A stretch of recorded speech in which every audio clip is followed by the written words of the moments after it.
Ça c'est pas long.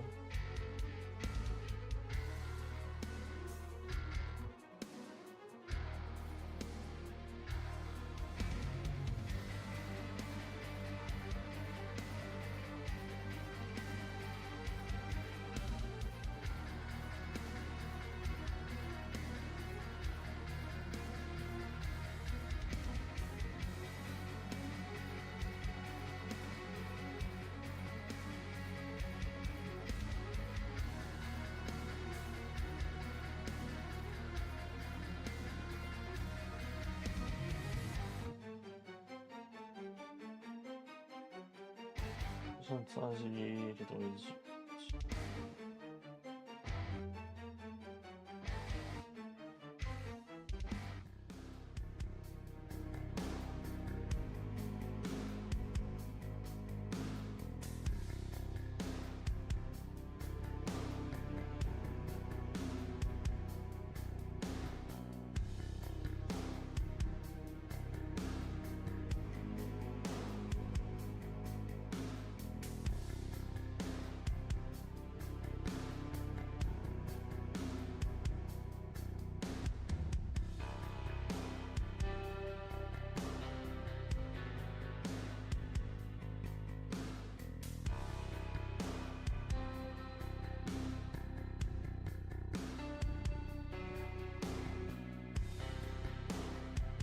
Ah, pourquoi ça dit nous là?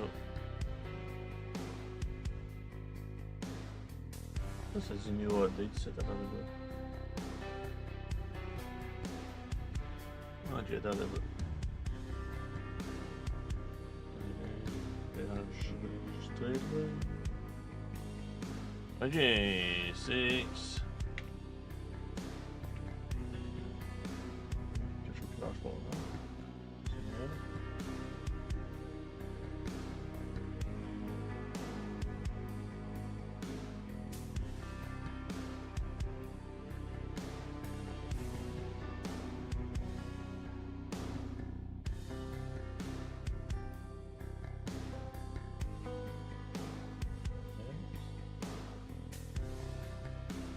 Ouais, il marche pas.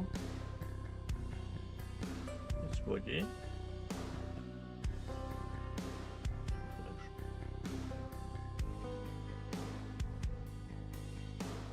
Ouais, c'était la new update qui était buzzée là. Ah, là c'était bizarre pour ma face, mais.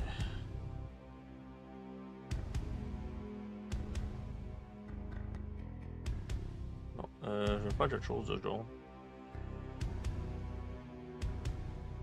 Y a-tu du chill wave?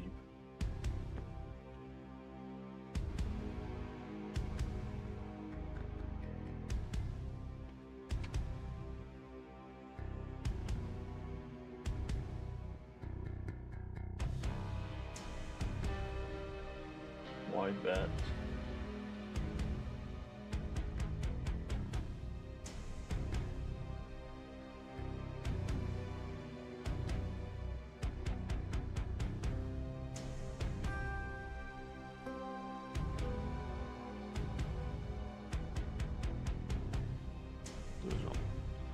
J'ai pas wide bat ici.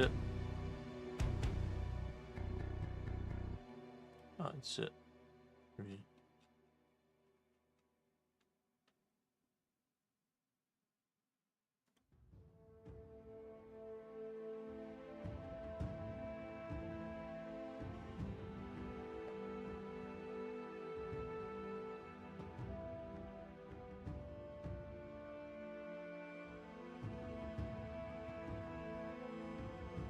C'est lui.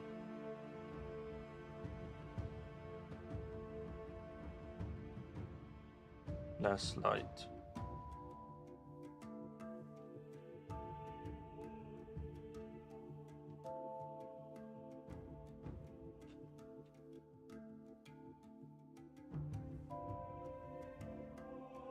Non, je l'avais pas vu ça là.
Non. C'est des points ici, je vais vous l'enlever. Toi, je vais t'en remettre.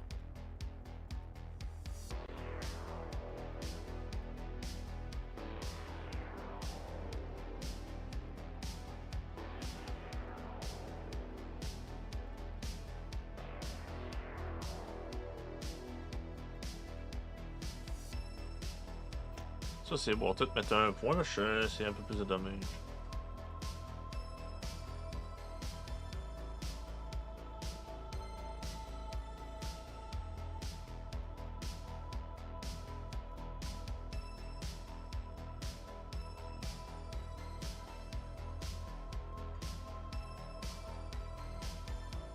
Ouais, ici, là, je pourrais arrêter, mais...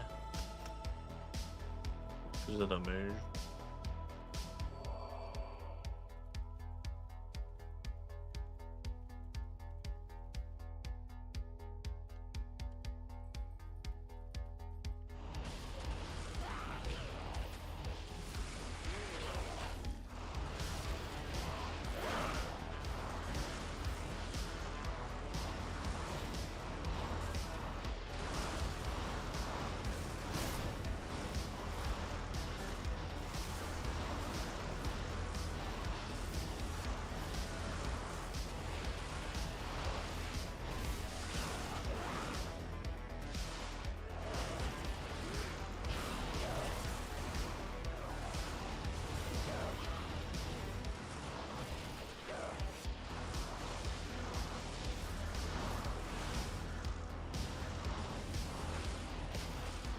Ouais, le problème là, c'est parce qu'il y a trop de mal.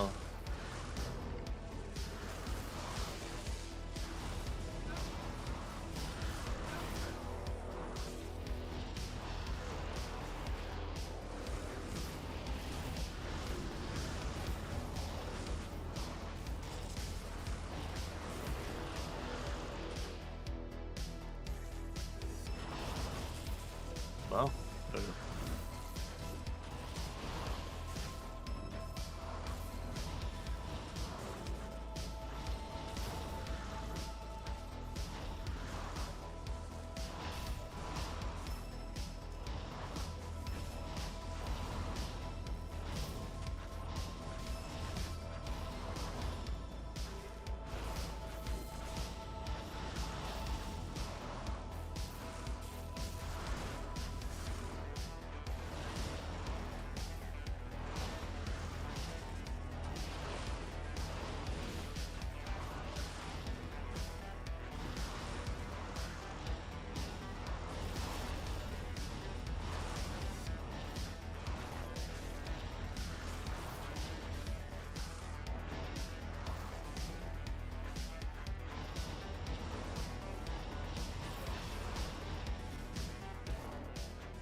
là,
Seigneur.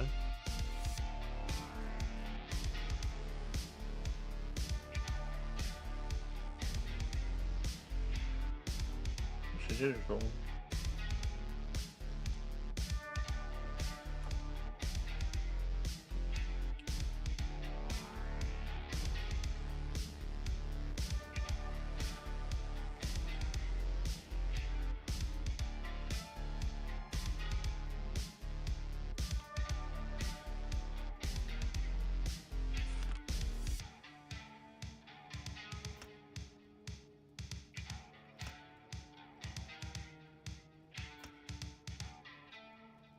Quand même 100 dégâts de le chat.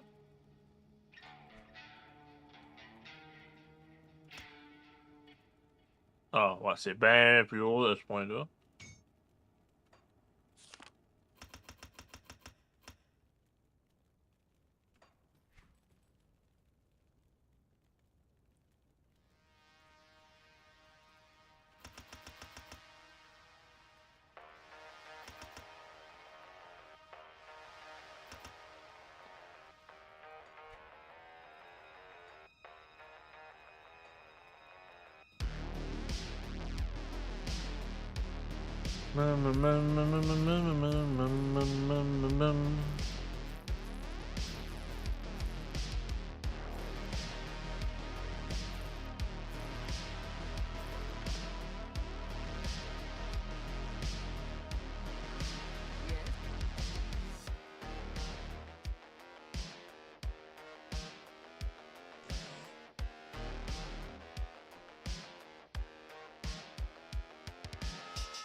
Ah, lui c'est plate, c'est meilleur.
Ah, j'ai une idée, ben je fais...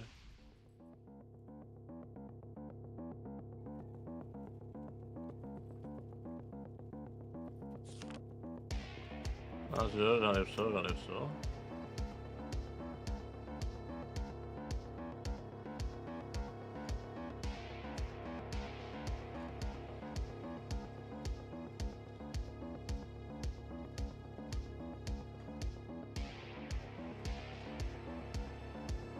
Lui est moins worth it que lui.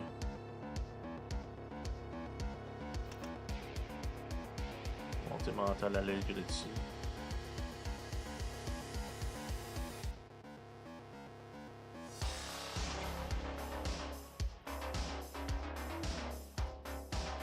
Moins coûte cher, le baisse ça va être. Yeah.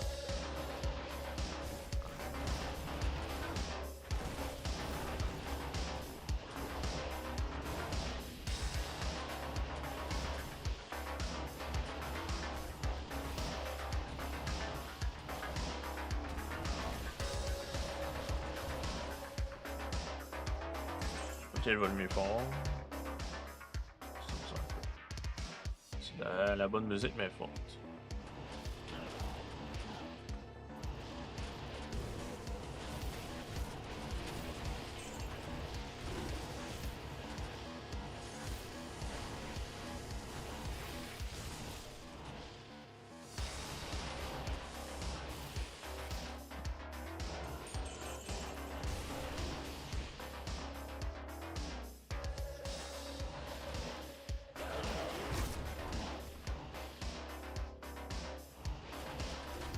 Ah, je suis dans le style Out Down Head, là.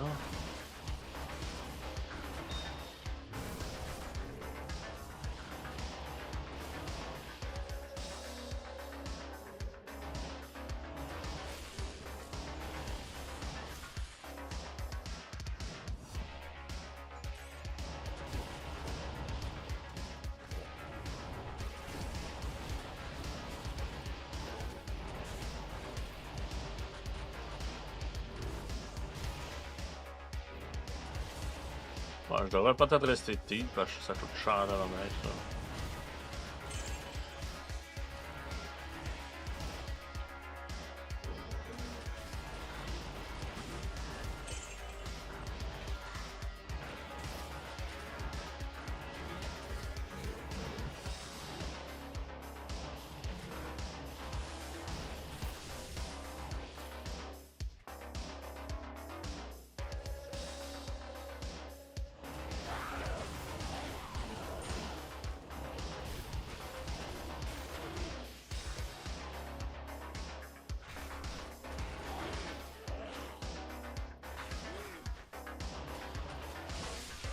Ça n'est pas.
Ça.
Pour ça, je joue.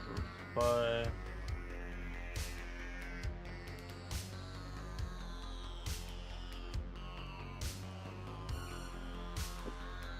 Mon autre ligne, y a-t-il quelque chose d'intéressant? Ah, la mana regen flat. Mais là, je suis pogné quelque chose de meilleur.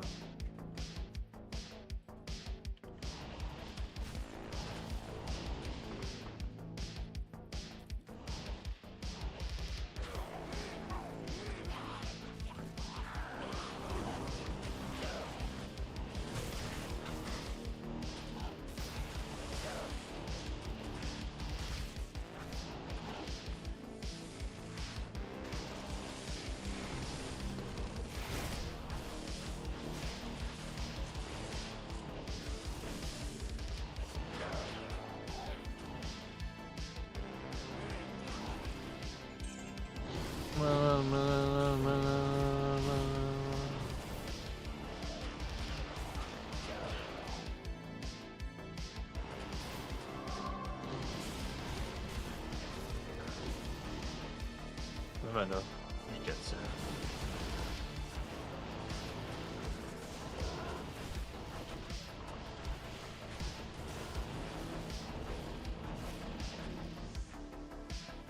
Pour Insight, c'est juste le mettre sur nous-mêmes. C'est genre une sorte de weapon swap là. Ce que je pourrais faire. Pour genre un mana rapidement.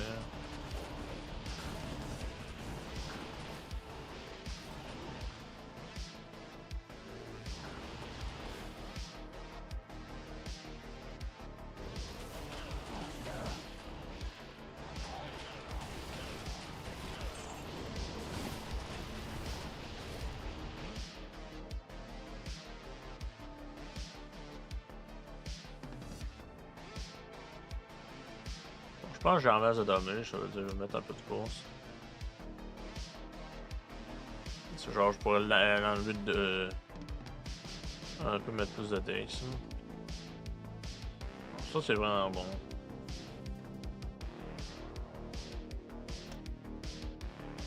Ah lui ça prend 2 points, donc je vais le faire. Ah yeah, là le prochain point il monte. Non, là ça vaut à peine. Ouais, là ça vaut plus la peine de le monter. Ça valait la peine parce que ça donne plus de dommages. Ça vaut crissement la peine de le monter dans le tapis.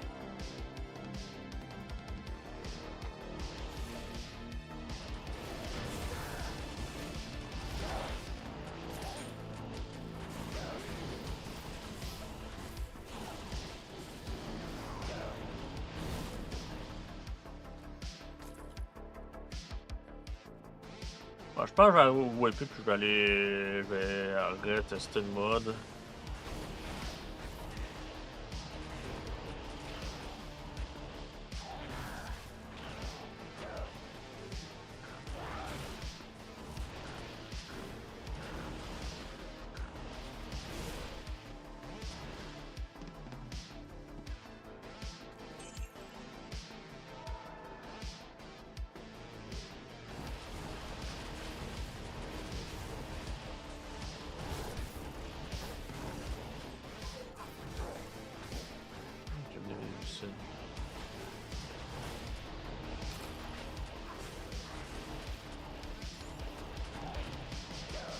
tente de laisser pour le fun.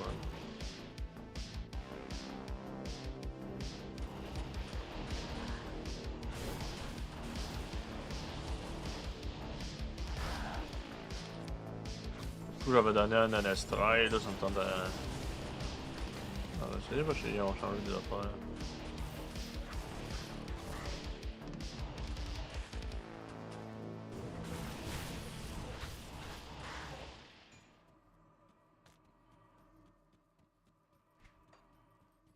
Je vais juste devoir checker, voir si vraiment... je suis correct là, pour jouer.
Ah, un mignon, ça veut dire qu'il y avait un rare.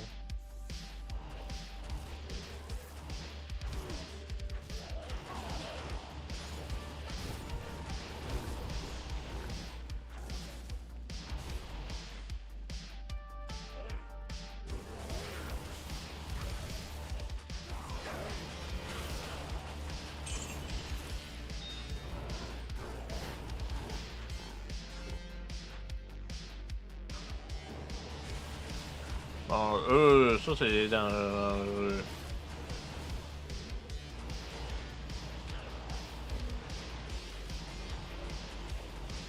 ouais, je sais pas quoi.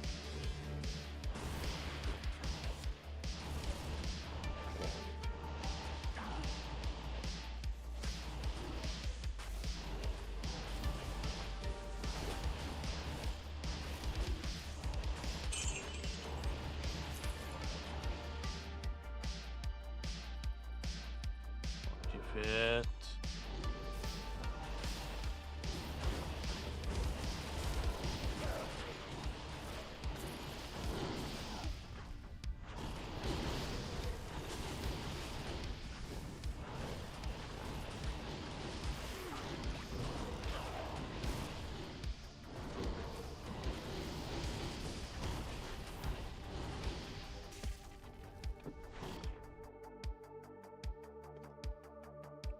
Ah, je suis au fucking ouais.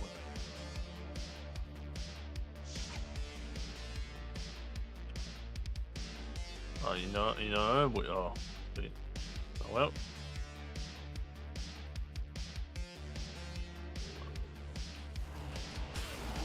Bon, au moins ici, il a été changé, ça va, c'est moins pire. Ok, eux sont pas tanky pantoute à moi. Eux, faudrait checker c'est quoi leur race. Il y a une dead, il y en a pas.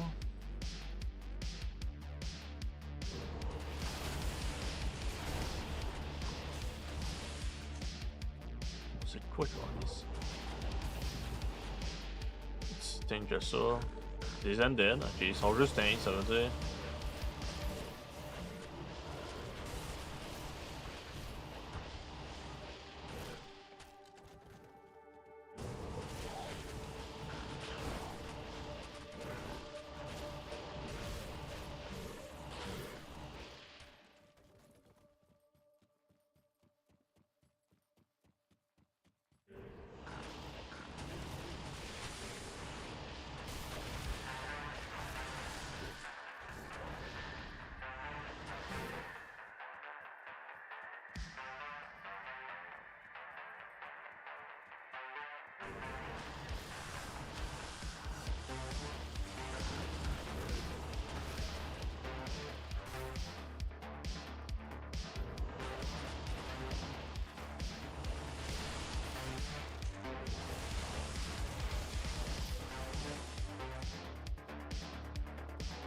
No, no, no. Oh my god.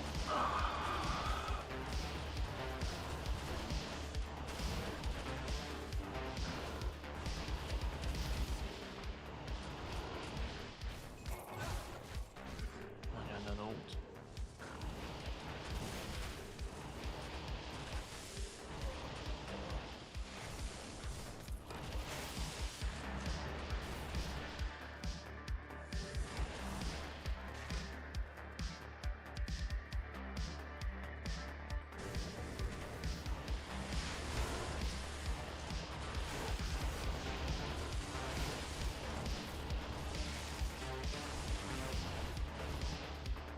Pas de sûr que j'aurais split, ça sera pas bien ça.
Là.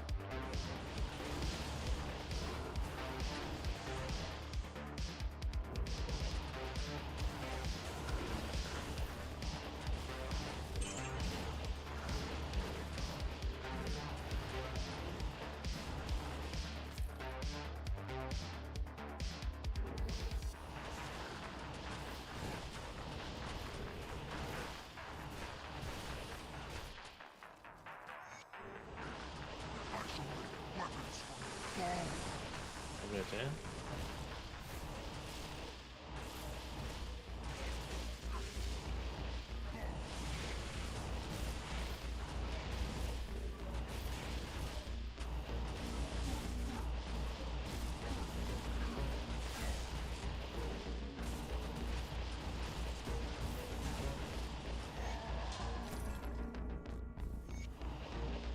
c'est quoi? C'est...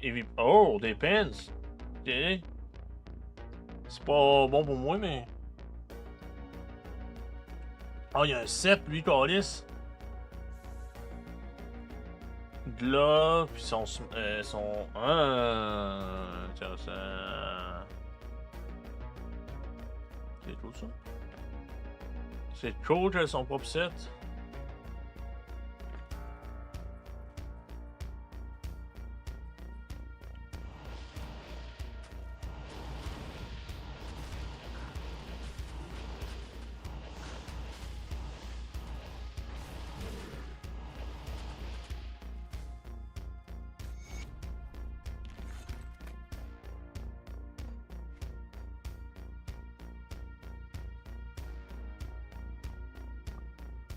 Tu attends, pogner autre chose, moi, là?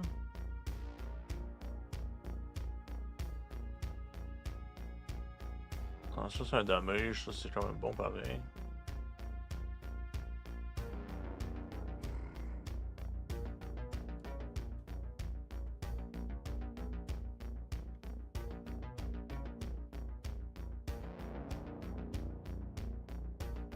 Ah, j'allais ramasser ça ici.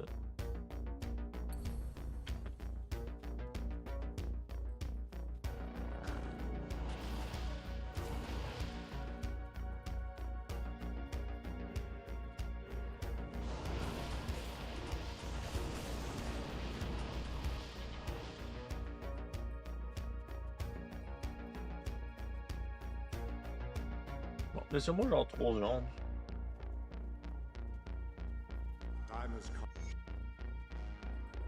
Yes, what do you... 3 secondes.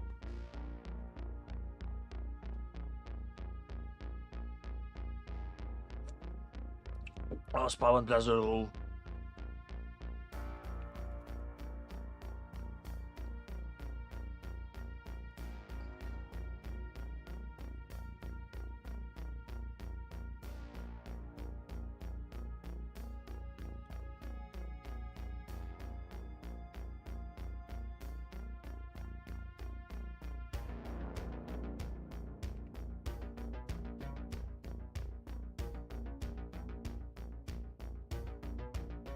Moi, il roule pas. Yo, c'est...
Je sais quelque chose si je joue ce mode-là ou non.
Ah, je l'avais pas fait, hein.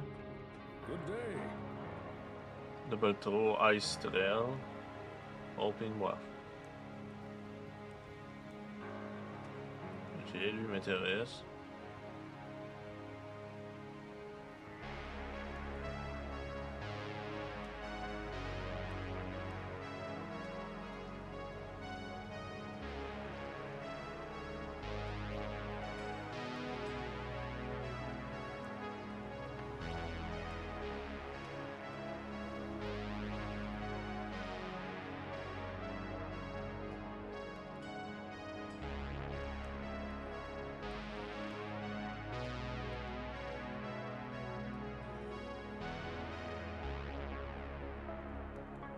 Good day.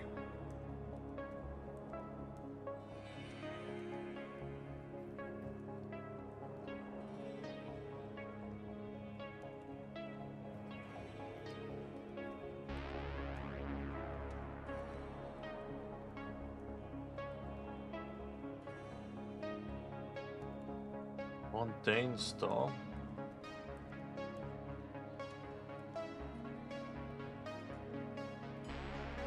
Tabarnak, ok, c'est différent as fuck là ça.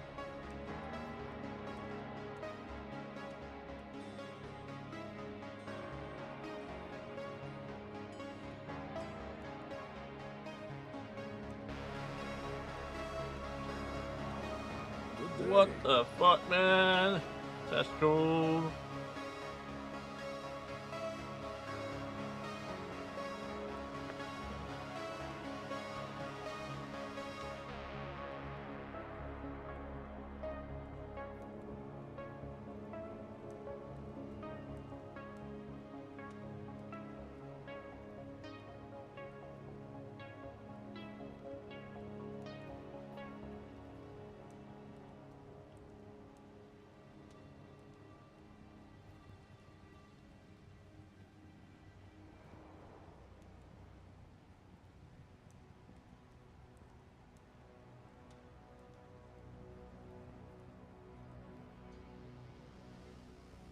Good day.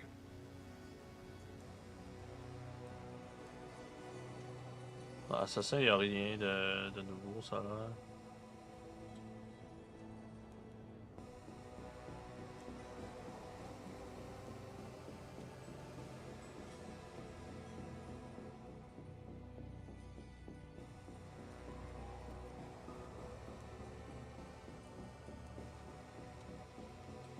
Barbare, il y a quelque chose de cool.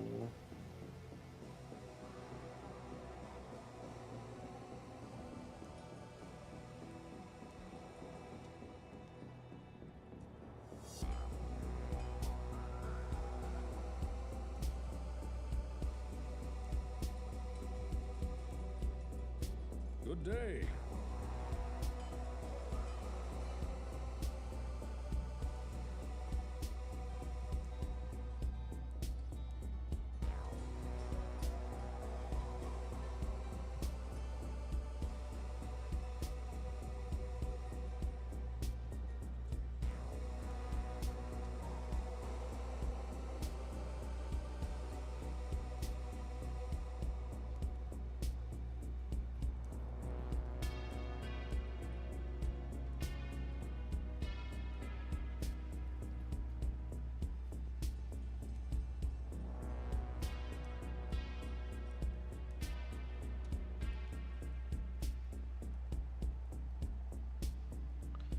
Good Fenard, day. plus 1 axe for every spell power. Ok, ça se cherche le spell power.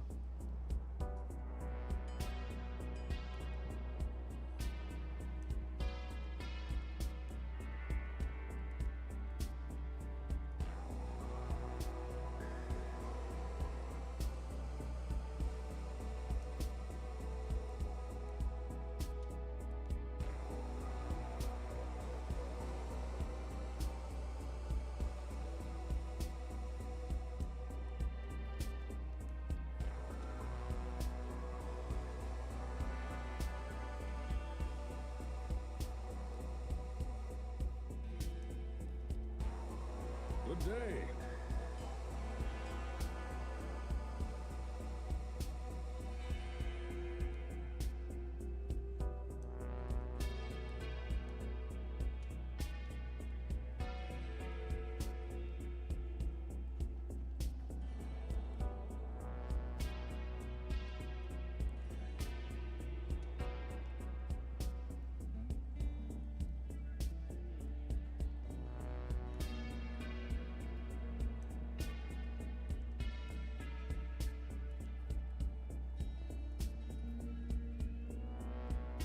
Plus un javelin per spell power, max 3.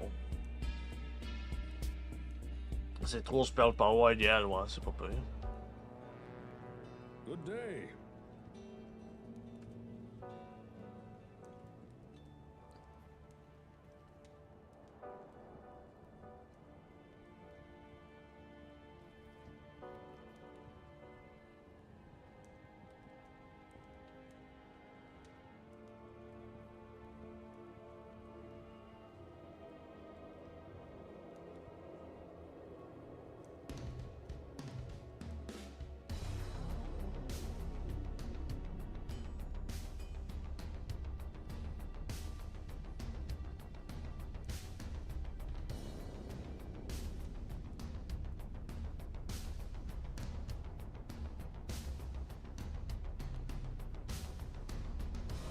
Good day. Ouais, il y a plus un hors style. Là. Il est juste bien caché.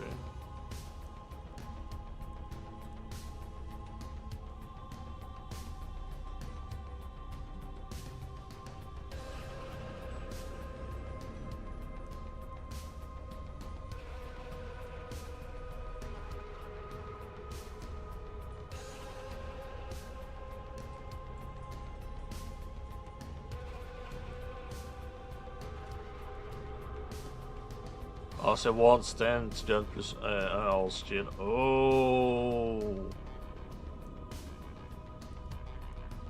Ok. Good day.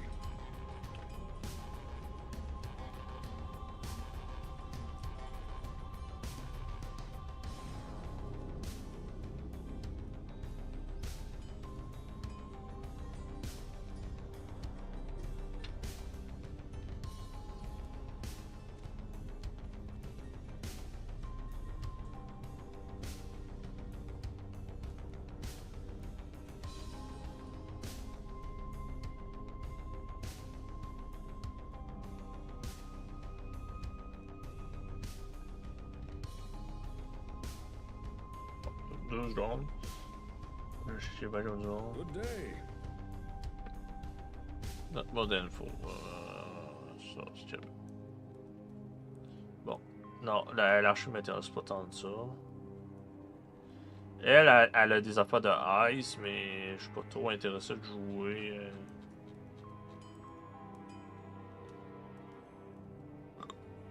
Ça, lui non plus. Je l'ai déjà joué, ça m'intéresse pas. Et comment ça serait Poison Shit que je jouais.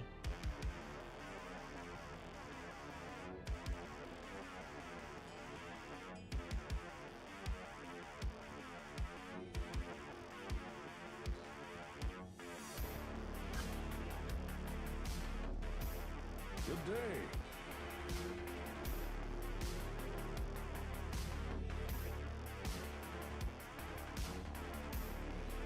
Voilà, non merci, voilà. Leur board il est intéressant. Bon. Ça sera pas long. Là, je suis à ma musique complètement.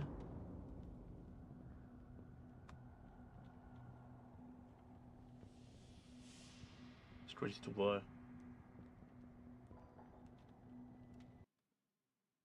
Ah, j'allais dire, ça se peut pas vous le poigner.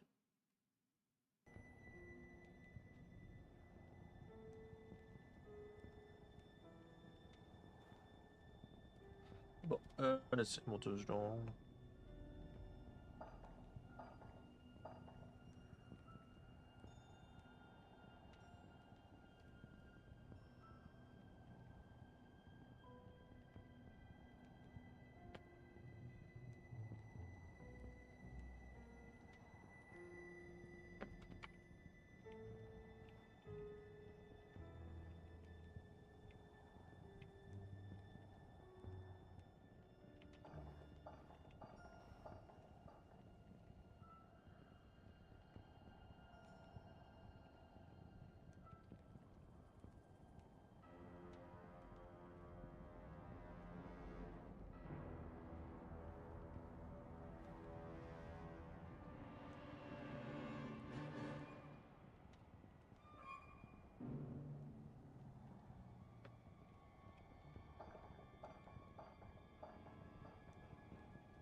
Ça c'est pas long. Faut que j'aille changer mes affaires parce que je suis sur une autre plateforme en même temps. Là, je dois aller faire ça. Bon, là, je vais juste dire. Quelque chose arrive que je vais devoir comme switcher. Parce qu'il y a comme une petite affaire que je vais vouloir écouter. Une interview encore.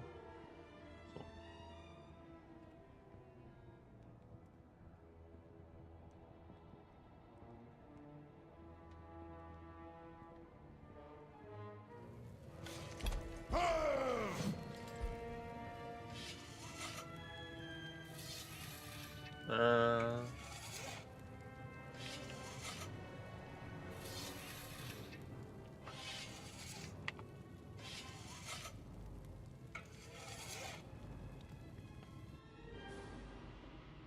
Good day. Bon. Yeah.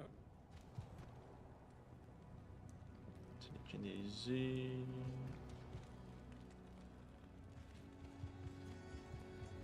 Wow.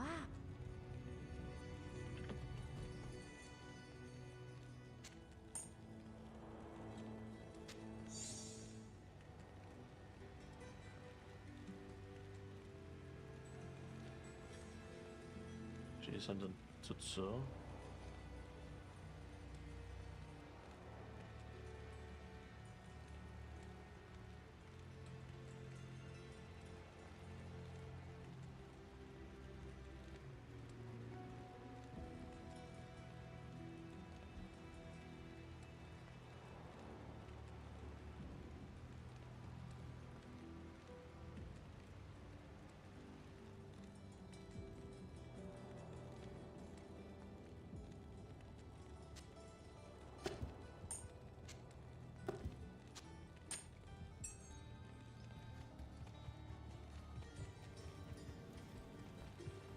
There's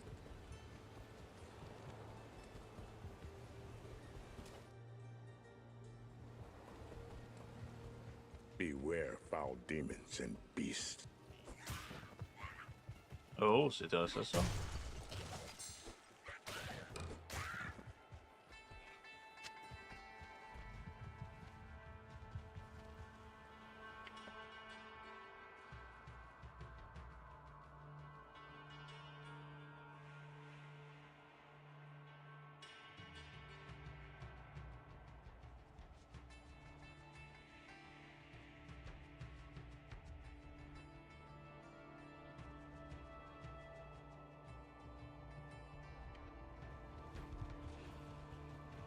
Impossible.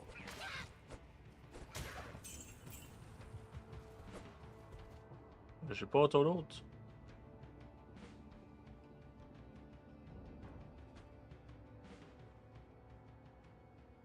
Jojo, party.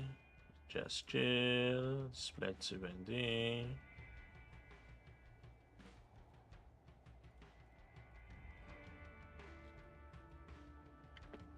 I can't. Ça, l'autre va être pour là.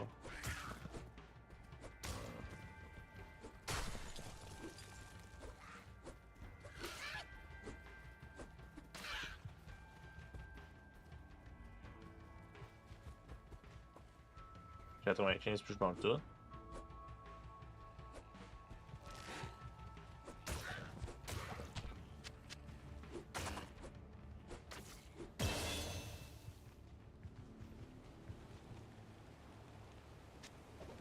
Ah, c'est pour ça. Oh, intéressant ça.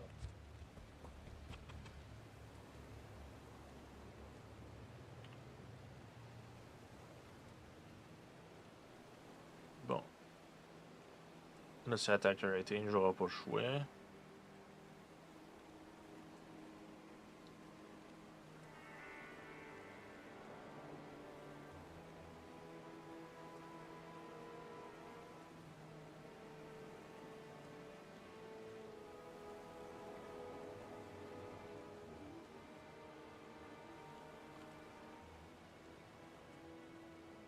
C'est ça, wall stand, ça va être pas pire. Ouais, wall stand, c'est. Évidemment, si j'utilise Arena Wild, c'est old stand, puis homing, puis harpoon, ça veut dire. Yeah. Je vais prendre lui. Toi, il est à... What the fuck? Oh! That's why. Impossible.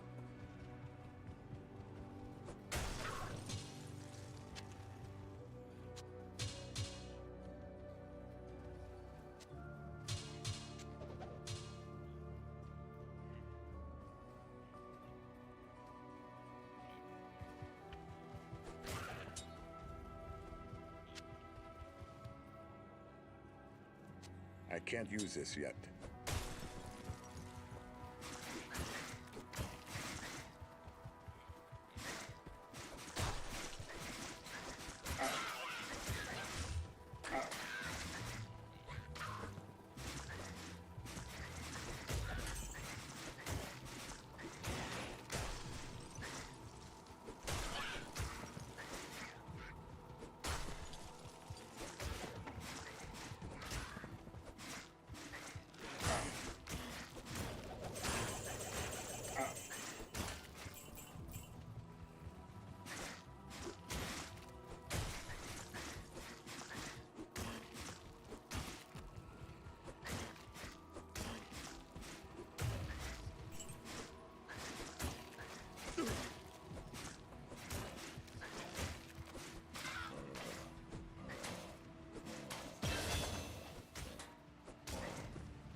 Hello.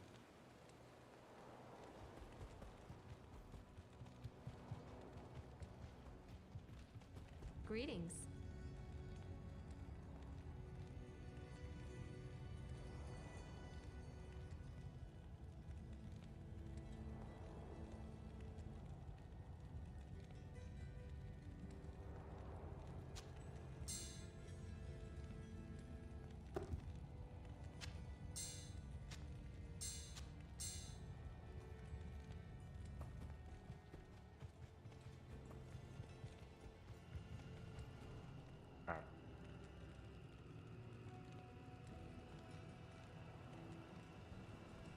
Looking for an upgrade? Maybe I can help.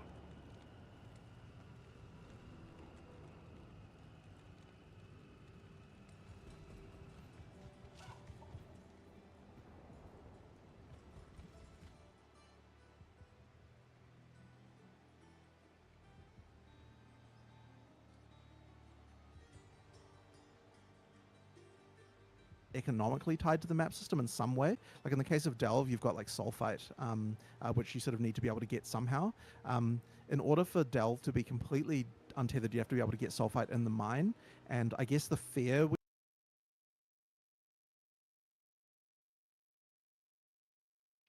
Hein?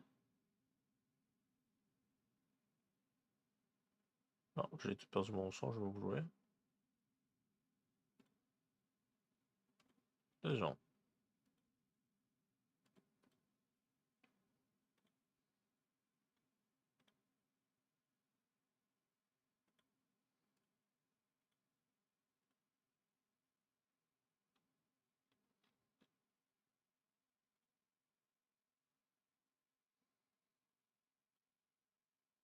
Hein?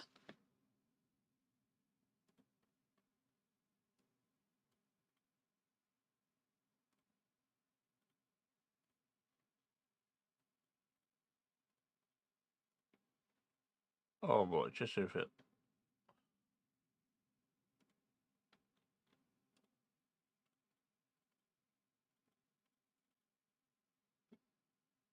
Hmm.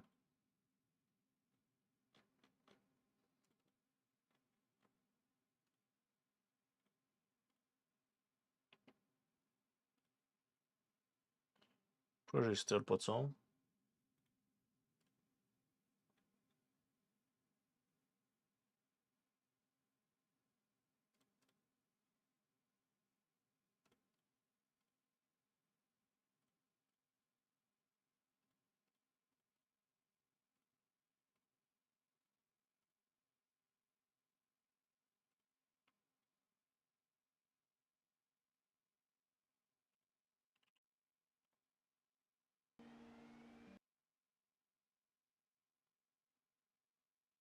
Ah, là, le son il était encore muté, what? Why?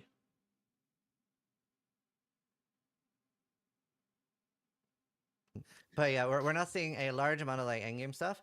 And also, I remember in a previous interview when showing off cosmetics and stuff, I know you guys focused on like making it very like readable and like easy to see what's happening.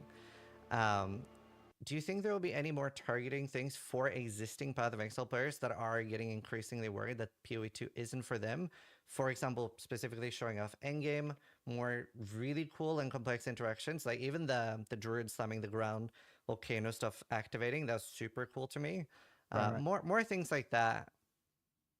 I mean, I think that it's sort of interesting because when we're making marketing, we have to make sure that we're not going to just completely alienate Yeah. a bunch of people who've never heard the game before. So we have to be really careful to avoid that. And I think that's why we kind of make sure that everything tries to be a bit more understandable for new players.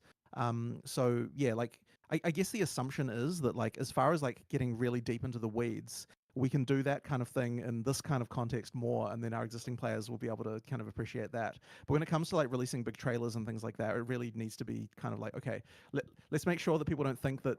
I mean, we've already got a reputation of the whole like Path of Excel kind of thing going on, so we just have to be a little bit careful that we don't completely alienate people before they've even had a chance to try the game.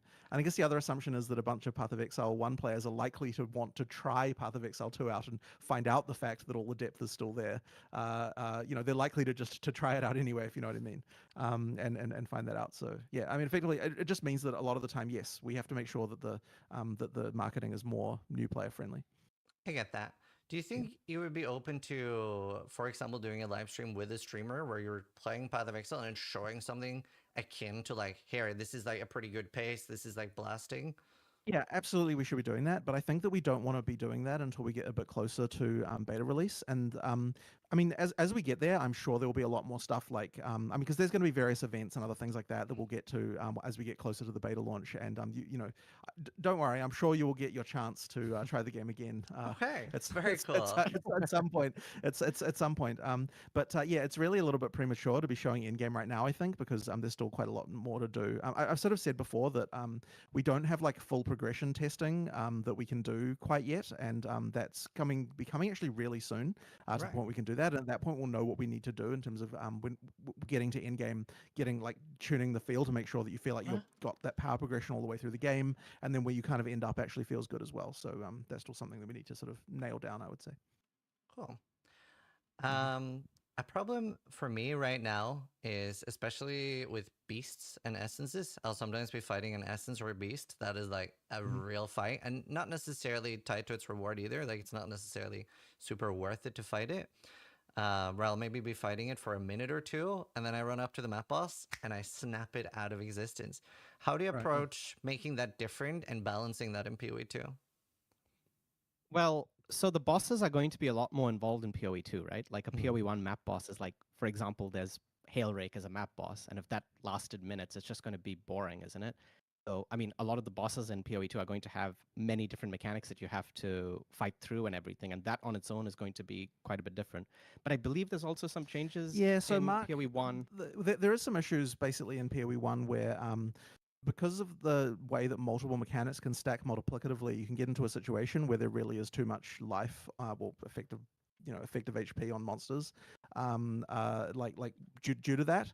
And I think that Mark has some kind of system that they're slowly introducing in PoE 1 where there'll be some way to effectively demultiplicativize that. I don't know what the word is, but make it more additive so that it actually scales more reasonably. And I think that will mean that you sort of don't get as many of those sort of situations where something's just unfairly and ridiculously tough. Yeah. But at the same time, I wouldn't want to say that it will never be the case that a rare could potentially become harder than a map boss, because I think that it's cool when you do have a interesting combination of mods that just leads to a situation where something is interestingly difficult. But what we don't want is just like this thing is just impenetrably tough to the point where you just can't even like you're just scratching it. I think that's definitely bad, and I know this is something that we want to get fixed in PoE 1 as well. So hopefully PoE 2 also benefits from that. But just the fact that all of the bosses in the end game will be actually good bosses will mean that like it's okay to balance them harder, which will mean that relatively speaking they'll tend to be much tougher than what the rares will be. Awesome. And it's also a rarity thing, right? Of how often a rare is going to Sure. have the I mean, there's a mods. stuff around that as well, of course. Yeah. So from what I'm hearing, right, all or the majority of the map bosses are going to be like more substantial fights. sure. But a follow-up question I have there is it can feel really good to like maybe have a specific build that is maybe very bad at bosses, right? I think back in PoE 1 we had Vol Sparkers that couldn't do bosses at all. Do you see that being an approach players can do where I can make like a map specific build and it still be worth it to just like blast through the map but maybe completely ignore the boss? Or is it going to be expected that you're killing the map and the boss and that is the expected gameplay loop? It's a very interesting question that I guess I haven't directly considered until this moment. So let me think about that.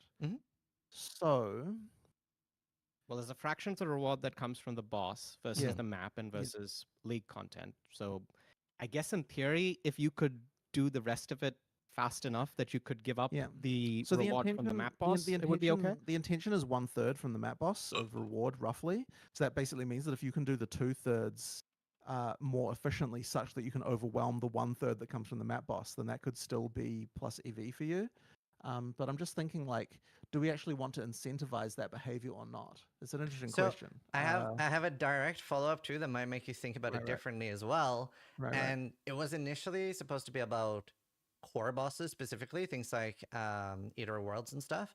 But is there going to be like very distinct different loot between the map boss, like something that's only accessible there, versus the rest of the map? Yeah, I mean, we generally do that, right? Like, generally speaking, the map boss does have specific loot, right? Like, it's not the whole map, is my understanding. Well, the map boss is well, if you're just talking about regular. Oh, sure. If you're talking about regular map, well, regular maps, generally not so much, right? But it's more that's more of a thing when you've got like specific important like a specific bosses. boss will certainly have it. Yeah. But that being said, I actually do like having like even more specific content in certain cases. The thing we just got to be careful of is we have to make sure that our systems don't encourage just running the same thing again and again and again for absolutely forever. Like, it's nice to be able to target farm something for a while, but you just have to be careful that it's not like the economically best decision is everyone runs this one map and then that's it. You know what I mean? Yeah. So that's tricky. That's why I'm such a big fan of like more target farming in specific things, so that there's like you have so many options of things to track down. And I wanted to ask you about how do you feel about loot tables and target farming? And in all my time playing Path of Exile now, Path of Exile 1, I have only been able to discern one single item that drops anywhere, but also has like a higher chance from something. It's Remi's Concoction from Aziri or from Aziri's Trio. That's the only thing I've been able to discern in 25,000 hours. Is there going to be more things like that that are like similar to Diablo 2, right? Where Nightmare and Dariel is a higher drop chance of Stone of Jordan.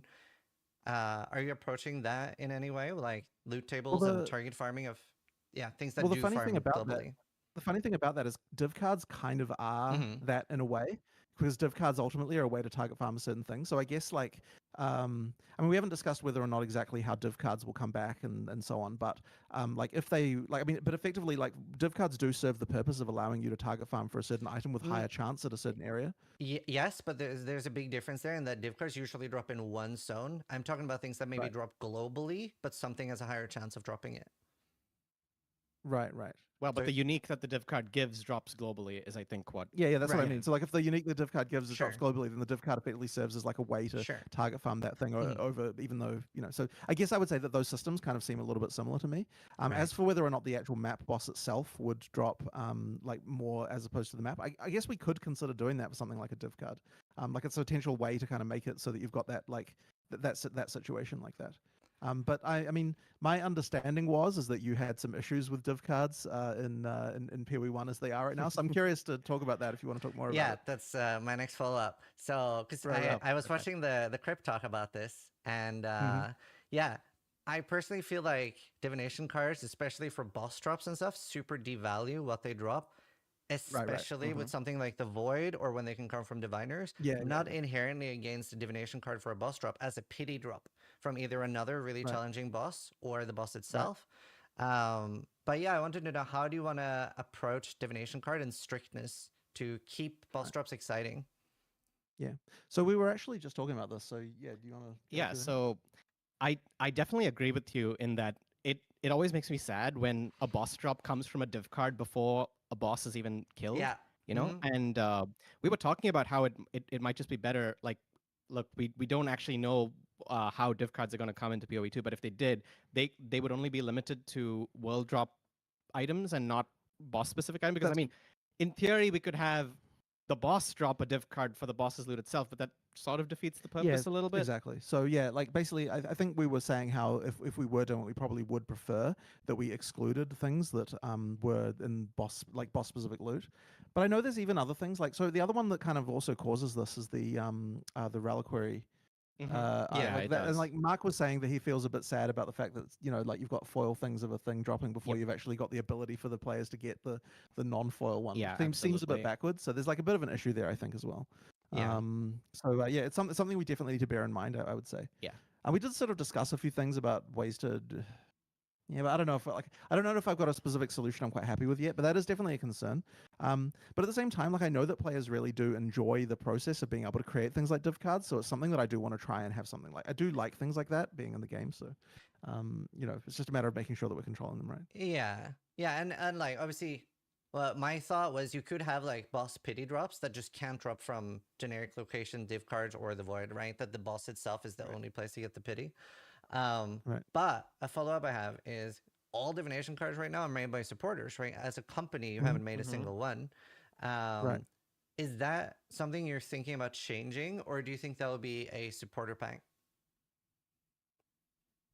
I would say that I do like the fact that the players can know like that a certain piece of content is like player designed rather than company designed.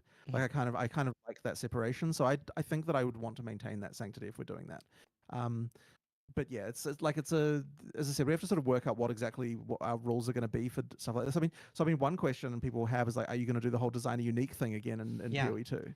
And this is a tricky question because like it is like I mean, Rishi's normally the one who has to actually Yeah. to actually do it. So you can say what your experience Yeah. is like with regard to that stuff. It's generally so, and I'm not trying to sound hypocritical here because I actually started as a supporter that designed a unique as well, but it's actually really hard to make them, and the time it takes to make a supporter unique compared to a unique that we just make in-house is massively different. So if we were to do it, it would be, I don't even know like how much it would cost, like the company time and all of that, you know. Part of it is just like there is an awesome community feel you get at the like I just remember the early days of PoE1 with supporters doing that stuff. It just felt Yeah. really cool, and so it feels sad if we weren't able to do something like that in PoE2. Like that's why I'm kind of keen, even though it is kind of painful in a lot of ways. I think it still might be worth it just because like it's like there's just an awesome sense that you get out of that.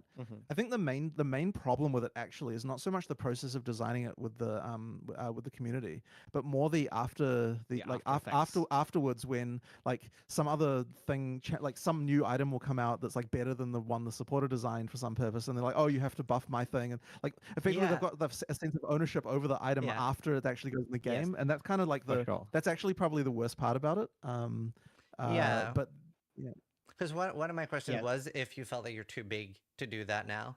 I don't want that to be the answer. Like I don't want to have to. So I certainly don't want that to have to be how we say that. I Yeah. actually I don't think we wouldn't do it just because we're too big. It Yeah. would be for other reasons if Yeah. we didn't do it. Yeah. Yeah. So obviously there's two solutions I thought of. One is increasing the price, right? That will like Sure. limit the money. But Yeah. you could also have a raffle that people sign up to like I'm willing to pay whatever the $500 we or could do the that. $1,000, and then per league Right. like 3 people are picked and they're like the lucky ones. That would be interesting as We well. could potentially do something like that, But but we- I don't know. We've also done it as like, you know, like a contest, right? The Right. winner Yeah. of a race gets to do Right. it. That was, you know, the most recent time I think Yeah. that we've done this. So I mean, I actually think that there can be when you've got too few people doing it, can actually be an issue as well because then there's this weird community pressure thing of like a unique will come out and then the community like, oh, you wasted your Yes, thing on this and this kind of stuff. So absolutely. there's a little That's there's gonna like some happen no annoying matter things what. around that. Oh, that happens with the current supporter uniques as well, right? Like when Yep. someone designs a unique, they Yeah. expect it to be at a certain Right. power level, and when, you know, people decide Yeah, that yeah. it's not, they sometimes don't feel like, you know, like they don't feel happy about the result at the end of it because, Right. you know, maybe they didn't make it an item that was strong enough or whatever. Mhm. So Yeah. yeah, there are definitely a lot of issues too. It's very cool that you're talking about that though. Are there any supporter related thing like the Valdos or the div cards or previously created unique cycle taxi? Is there any of that that is going to be transferring to PoE 2? Just some uniques is my understanding. Yeah, so those things won't directly come into PoE2 like that. Mm-hmm. But for uniques, like okay, so generally speaking, like we want what we would call iconic uniques from PoE1 to be in PoE2, like in some form. You know, like even if like there are changes or whatever, like anything that's kind of iconic, you want to be there in PoE2. And so effectively, like if a supporter unique happens to be iconic, then it'll come in, but not like it's a different unique now because like it made Yeah. the stats will be changed, whatever. It's not the supporters unique in the same way as it was before. But because it has become iconic, it can now be a unique that would be in Yeah, PoE2. like even if the stats are different, like ideally it'll still be recognizable of the item that it once was, and you know Sure. that sort of thing. So like So- a PoE1 player will look at it and be like, oh yeah, I remember that, I know what yeah. that item is. Yeah, So right. Voltaxic and Cloak of Defiance are very likely in PoE 2 then. I would say I would probably say so. Yeah. Yeah. Awesome. I've tried to have like a mix of questions, not so much like Mhm. staying on one topic necessarily. Mhm. But one I'm very curious about personally is cosmetics in PoE1 right now are very often tied to one specific piece of armor. Like right now we have flying, but that's only on the chest. Right. Would there be a possibility in PoE2 to have it that's just like, okay, your character can fly without it necessarily be tied to that exact effect? So we discussed this a little bit. Here's the thing, like, if we divorce the cosmetic completely from the function, I feel like you're going to end up with a situation where you end up kind of like with the cosmetics we were making back before, where there's like just a lot of like, I don't think it's as interesting. I do understand why players certainly want in some cases for those effects to be available on different slots or things like that. But I think that I don't know, like it thematically as far as design goes, it's just so much better to design an item where you're thinking like, oh, it's a, like it actually puts the game design. I'm not doing a very good job explaining this, but it puts the game design kind of back in the cosmetic design process, which I think is something that makes them a lot cooler, a lot like better for our designers to work on. Right. So it's kind of like I think there is maybe some cases where we haven't tied the function enough to the actual armor or piece, and that's the cases I think where players are asking for. Oh, I wish that this could be separate. Yeah, like flying specifically would be very cool to mix and match with different sets. Right. But the I think in those cases, maybe we should be considering doing. I do think the MTX system needs to change somewhat. In fact, there are changes in the works, and the funny thing about that is that because the MTX system is shared between PoE 1 and 2, that means that any change we make to that has to be in PoE 1 as well, because they'll be the same. Yeah. And so I think that we do want to have like I think the slot-based system is kind of holding us back a little bit at the moment, and so I think that we need to change up how that works exactly. Like we still need to have slots with regard to like reskinning particular elements of your body. But I do think there's a lot of cases where you want to be able to equip something not in a slot so that you can have just like a list of just like here's as many things. And I think we even added a thing for that technically. I think we even did a thing for a couple of microtransactions recently for that in PoE1. Although yes, I think we might have done. But I feel like I definitely think that more stuff needs to kind of work like that. And we might end up going back and changing a few things to make them a little bit easier to equip in that way. But it's at the same time though, I wouldn't want to say that we want to get away from the idea that mechanic and an item should be divorced. Okay. I think they should be unified because it at least a better design. Okay. Yeah. Next question is about Detonate Spells, Dead. It's a see. very hot topic. Das ist And you've talked about how it's very important to improve the visual clarity, make it very Slot. easy to see. But I feel Renewal. like in a game like Path of Exile, there will always be moments where it's like it is under something, whether it's your filter, whether it's like a lot of effects and stuff. Like there will be like a perfect storm where it just is under something. Is there a really important need for it to be tied to corpse health when it's a monster ability? Well, you feel strongly about this, Yes. so you So, can yeah, answer well, that. uh, okay. so, I'm not sure how I feel about the monster side of things, but I do feel strongly that the player skill needs to be tied to corpse life because I agree with that. there should be a difference when you detonate the corpse of a rare monster versus a magic monster. And then the question is, well, why would it be any different when it comes to a monster, right? Now, and I feel the real problem is that there is a lack of telegraphing, right, on the monster side, really. Like, I mean, the telegraphing change we want to make really should make it so that you can see it. Yes. Like, I don't think it will be impossible to see once we've done the telegraphing change that we want to make. Yeah, like Good basically, point. is it Also- okay for a monster to detonate like another rare monster's corpse, and it takes 5 seconds or some large number of time, before it detonates, but it will kill you if you stand there? I think that should be okay as long as you can see the telegraph clearly enough. Do So you the think, question is basically, can we make the telegraph clear enough? Yeah. Right? I guess, but do you think it's good that there are, because Detonate Dead can become untankable, right? Like borderline untankable. Do you For think sure. that's a good thing that like, you possibly cannot tank this hit? I think that it is okay to have some mechanics like that. I mean, it's not like I'm saying you want to have something like that every day, Okay. but the ability for something like that to be able to happen, I think, is fine. Like, it's not like, like I don't think we should have a policy of like there are no one hits or something, like no one shots at all in the game ever. I don't think that's a good idea because I think it handcuffs you a little bit too much. Yeah, so that's that. I guess that's sort of how I would feel about that. Is you just want sometimes that, and it makes for interesting stories and sort of stuff like that to happen, right? Like if it's unfair, that's a problem, right? That is a problem. But Yes. if it's just like, but if you were warned, you screwed up, you should have known better than that, and it's on you, then I think it is okay for that to happen sometimes. Yeah, you still know she cops exploded the corpse of the boss. I know, right? I know. It is great. But I'm also a big fan of being able to like. Oh, jeez, I love all this, I think it's man. a very important approach to hardcore Right. Oh, to for like sure. math out and think like I am now immortal if I play in a certain way, and yeah. Right. But yeah, that's fair. Should complete immortalness be possible? Well, I mean, I guess you want the occasional thing, right, to make it possible for you to die. Yeah, that's fair. Yeah. That's a good answer. Pretty much direct follow up. How or are you? Yeah. Can you talk a little bit about how you're going to approach making monsters dangerous in PoE 2? Because the game pace is going to be very different. And if I recall, a previous answer was that you felt it was dangerous or hard to make monsters dangerous when players are one-shotting the screen without on-death effects. So is the approach to that going to be different in PoE 2?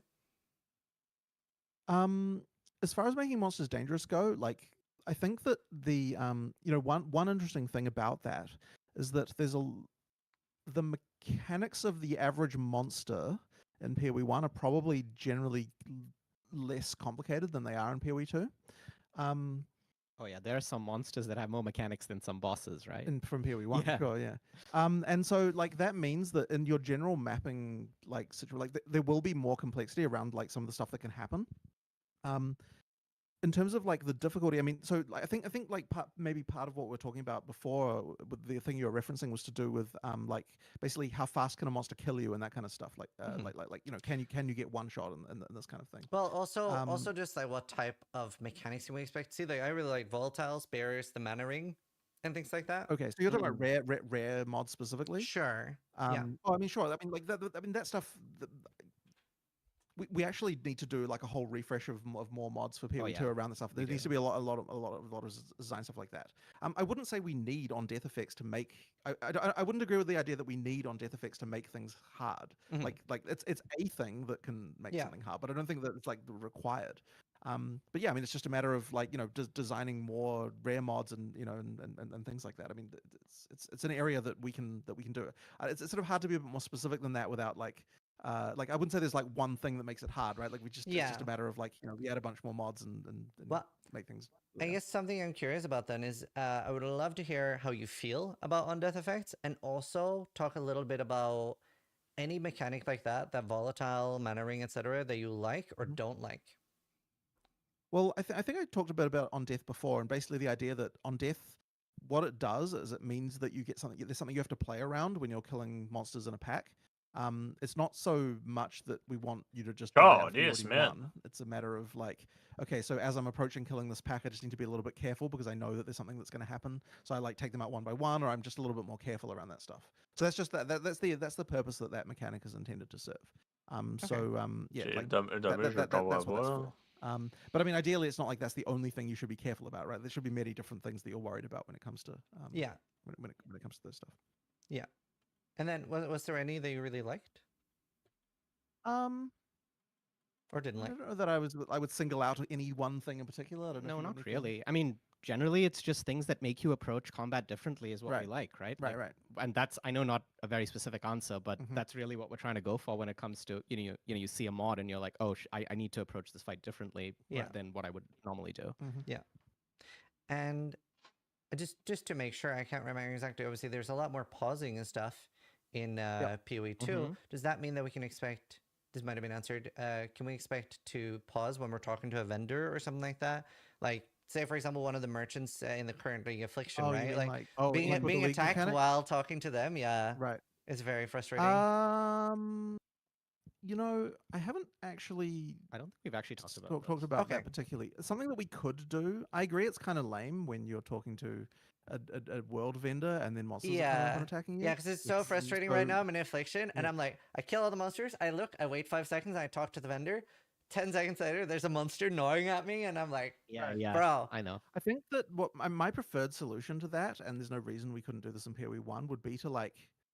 I wonder if we can like. No, but you got to okay. You just got to be really careful of exploitation. But I kind of feel like I'd rather do something like monsters don't aggro on you while you're talking to a NPC or something like that. Just because I like pausing, like when you pause the world, it is like you do notice it, right? Like stuff stops, like like if there's anything happening, like if you talk to an NPC and like fireball stops moving across the screen, like it does seem a bit. It was very Not- nice, not- I not- gotta say, in Ultimatum. right, right. Really like that. I mean, yeah, but that's a little bit different, right? They've got like a different thing going on with that. But I as I said, I prefer thematically for in most cases to do some kind of like monsters don't aggro on you while you're talking to a vendor kind of solution because I think Mhm. that would be more thematically good. But I do Okay. understand that that's an issue, and we should really fix that because it's not very nice when that happens. Awesome. I would love to talk a little bit more about respecking and respec costs. I know you've talked previously about like making it free is not a good option. But have you considered making the early game more accessible? I think that is probably, as somebody that like all of my content specializes on new players, and I almost feel like I'm doing them a disservice if I tell them to play around and experiment. The reason for that is a lot of people then come back like, hey, I'm level 60, my build does no damage. How do I fix it? And to a level 60 player who's new to Path of Exile, the only solution is make a new character, which does make some people quit. So something I was thinking about, like, for example, making regrets count for 5 times the amount at a low level, or free respecs until level 50 or 60. Something like that. Do you have any thoughts? Well, I don't really enjoy the idea of a mechanic working differently early on and then, it changing at some point. And really this is going down to understanding what passives are going to do to you, right? Like That is a big part of it. But I mean, just Also to like, experimentation. right. yeah. Right. I guess it's funny because this one does come up a lot, and a lot of people just propose, "Oh yeah, you should be able to just free respec when you're low level," because it seems like an obvious answer to this So kind of problem. But I guess I don't think that's a good solution. I actually love that Right, there's a Yeah, yeah, cost yeah. and that your things have impact. right. But it almost feels like permanently punishing the player when they're new and they don't understand. Ja, tror jeg. Well, I Because guess there's two things that I guess to break down that particular thing, it's like the main thing there is that they don't understand, right? And like the don't understand part, I guess, is what I'd want to target, is because like ideally the best goal is to make them understand the impact of their choices. I mean, we talked before about how we want to have it so that you can see when you go to allocate a skill Mhm. what the exact effect on your character will be as far as like DPS on your skills and stuff like that. And I think that will go a long way. I just yeah, like I guess I still haven't hit on like a system that I think works really well as far as respecing goes. Like one thing we talked about, for example, that I think is sort of interesting, and the kind of thing I'd be willing to do, would be that you can free spec specialization points. Like those are the ones that let you specialize in a specific thing. Like that would be the kind of rule that you could have, which of like is an understandable way to allow you to do things through the whole game. But you do start to run into issues where you'd have to make sure that you can only do it in town because you don't want to be able to respec like in the middle of a Mid-fight. boss fight. Like, they throw like a fire attack at you and you just respec in a fire into fire resist, and then you do an ice attack, and then you're like, oh, so I'll respec back. That kind of thing would be not good. Yeah. But that's the kind of thing that I'd be more okay with. But like, so there has to be like ideally there'd be some kind of consistent rule that allows you to feel like you're not losing the character of your character, whatever that means. Yeah. While also kind of, I don't know, it's a tricky one. Like, I mean, we do get asked this all the time, right? Like, it's one of those things that like it's just a constant issue on people's minds.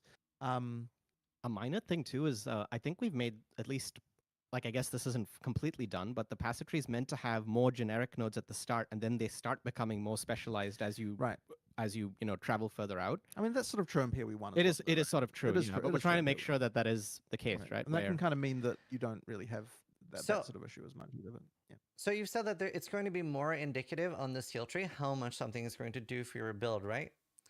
Mm-hmm. Will you be able to sort of, let's say that instead of left-clicking a node, I right-click a node, and it anticipates that you have that. Will you then be able to see it without having enough points to go there?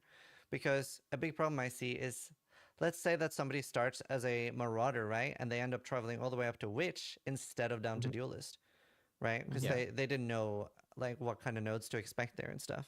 If they aren't able to like sort of plan it out a little bit, let's say they have like 10, 20 shadow nodes that they can assign to sort of pre-plan their route in-game a little bit. That would do So you want to be able to see the final result on your character of all the nodes up to all the nodes up to of basically if I take these what it 10 would look like, nodes, it is even though I don't have any skill points ready to put.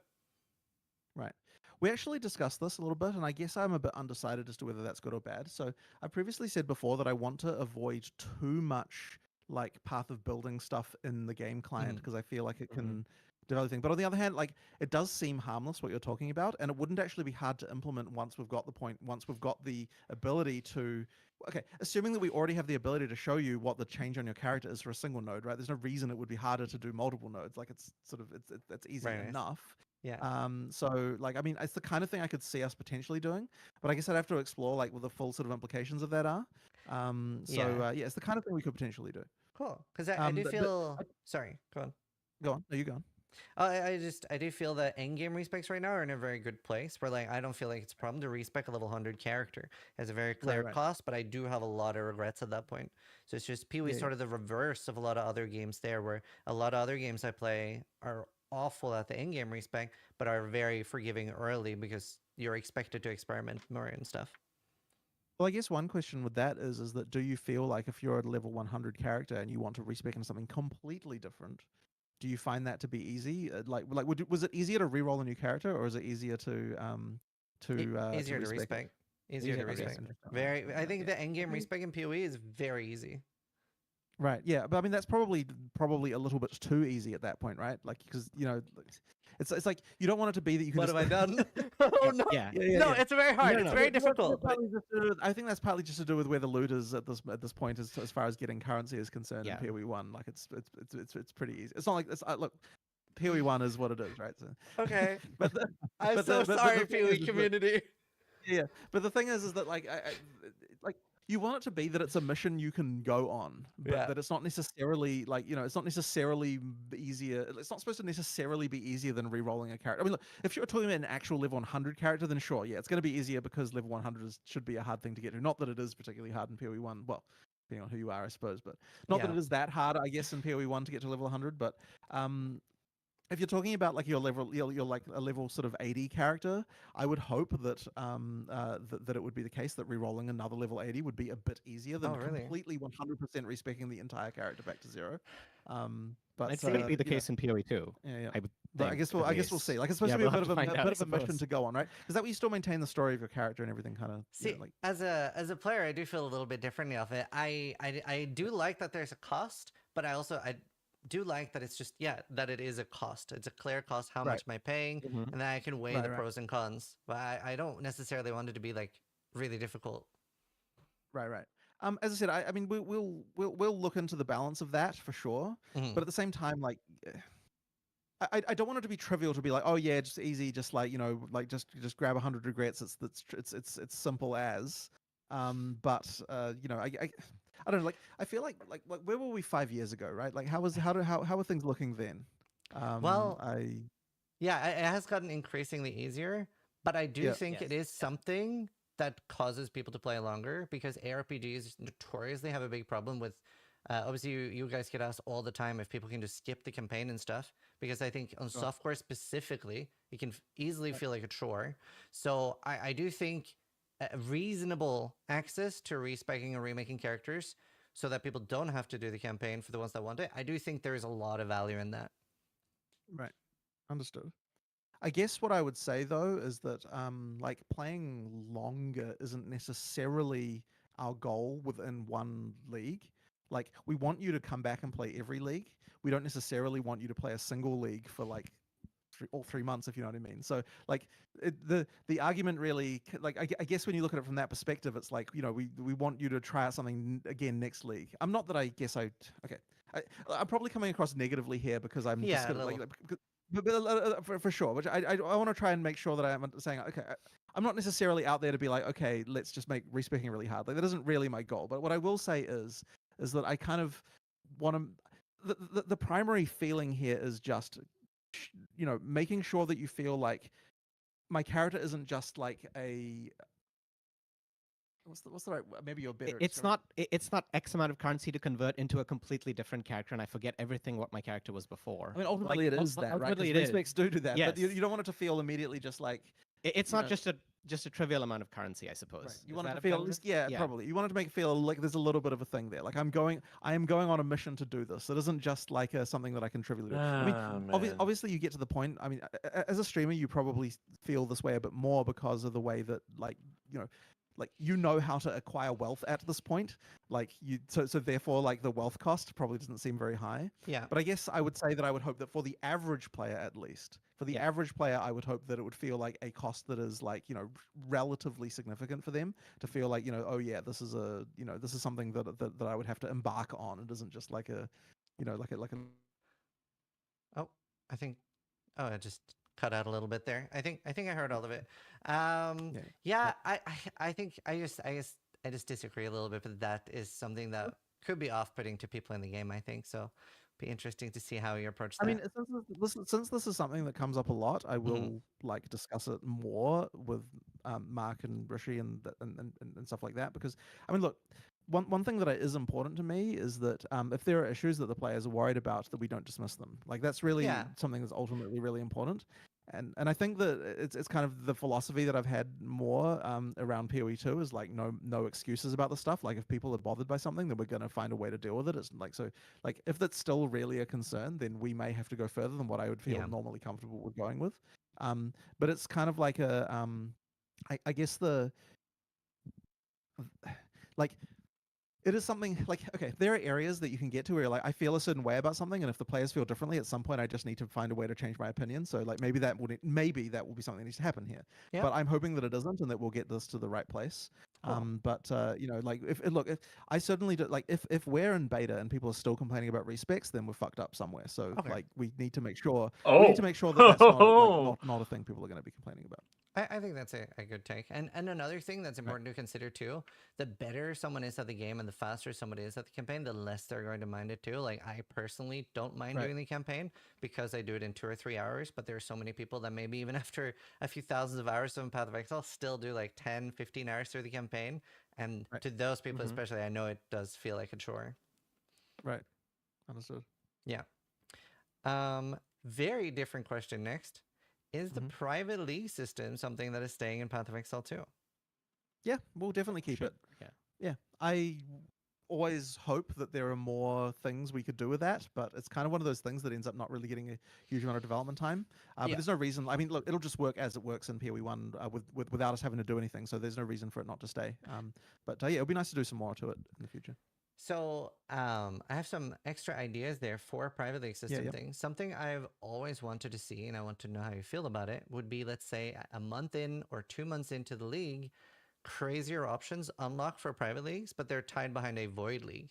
So maybe you can have some positive mods, or maybe you can change the entire way the game feels, but it's like a month or two in. For those that really want to, they don't really want to continue playing um, other games than Path of Exile, right? But they do C'est want genre maybe a Deadly different Strike. experience. So we do want to be a little bit careful around positive mods. I don't know if you want to talk about that. Well, there's always the danger of positive mods making it so the game is a lot more gifty right before the next league comes out, and then there's like this big, difference from. The issue is like, okay, let's say we had a league mod on private leagues for whichever reason made it really easy to get Headhunter. What that would mean is that everyone can effectively just try out what it's like to have Headhunter, and they lose that aspirational goal as a thing that they might want to do next league.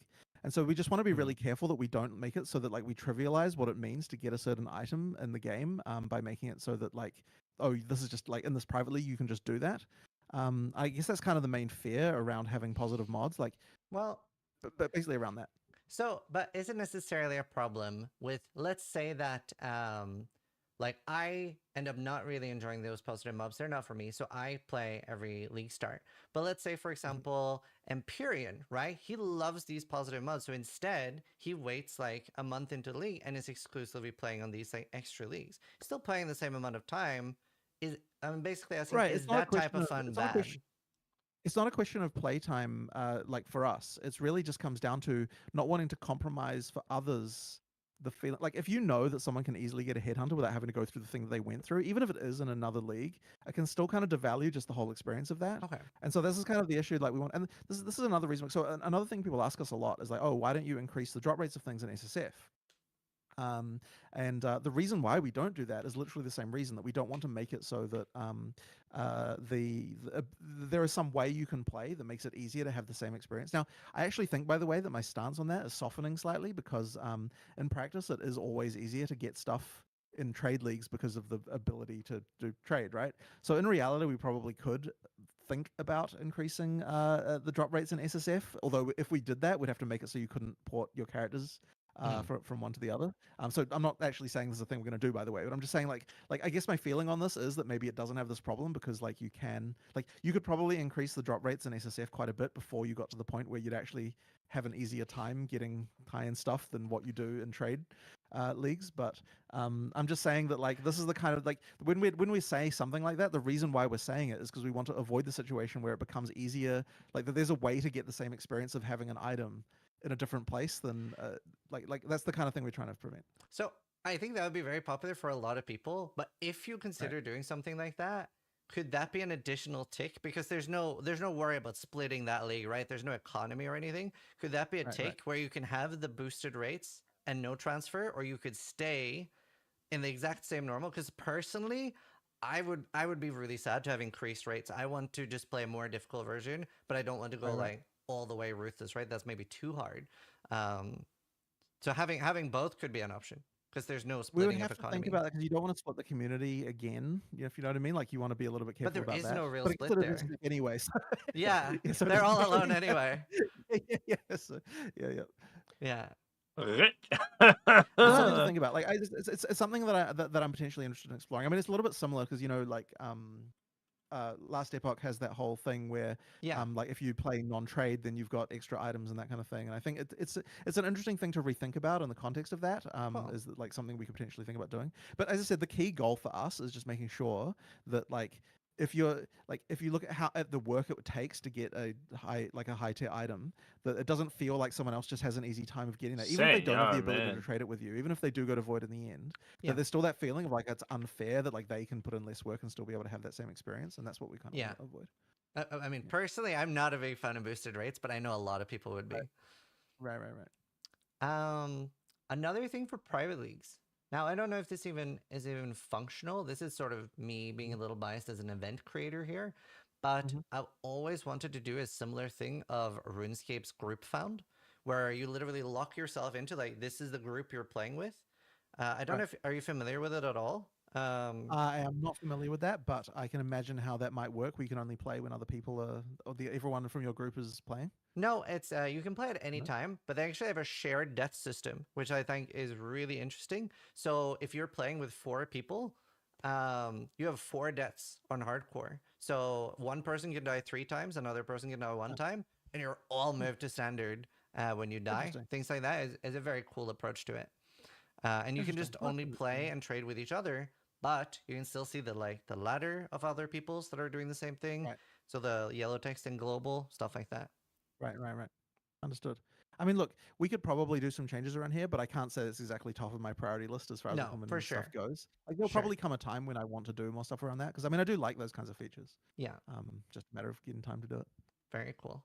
But that's cool. Uh, I have this is probably my dumbest question. It's very silly, but I really just want to hear your response to it. Mm-hmm. So visual clarity is always going to be a problem. Mm-hmm. Would an enemy skill filter be too silly? So Time Crisis had a red ring around bullets that would cause you to, like, when you're about to take health damage. So something where you're choosing like these skills are what I want to see the most, but I don't want to see auto attacks, or I don't want to see like this ability is not dangerous to the way I'm starting my character. Well, I don't love it, I have to say. Yeah. I don't love it. Look, I mean, this to me it feels more like look, if this is still a problem in PoE2, I'm really hoping it will not be a problem in PoE2 because Mhm. we've managed to sort out a lot of the visual clarity issues with by just like by it with a lot of other ways that we achieve that, if you know what I mean. Yeah. I the idea of being able to have some skills you can't see does bother me quite a lot. I have to say. That's fair. I mean, I understand you're opting into that in your situation, Yeah, but like, yeah. still, I worry about this, and I worry about what it would make. It seems. I can't say I'm a fan, as I said. Do you hate all terms of opacity with like, let's say I want to see like maybe there's a max on it, but let's say I want to see like 30% less monster mods, or something I know is requested and I would love this is being to turn down the opacity of my friends. Like in a 6-man group, Right. I'd be hard pressed to see that there won't be opacity or effect problems with 6 people. One thing I will mention is that you can't just okay, technically if you did this and you had the ability to turn opacity down for some sources, the effects wouldn't quite work the same. It isn't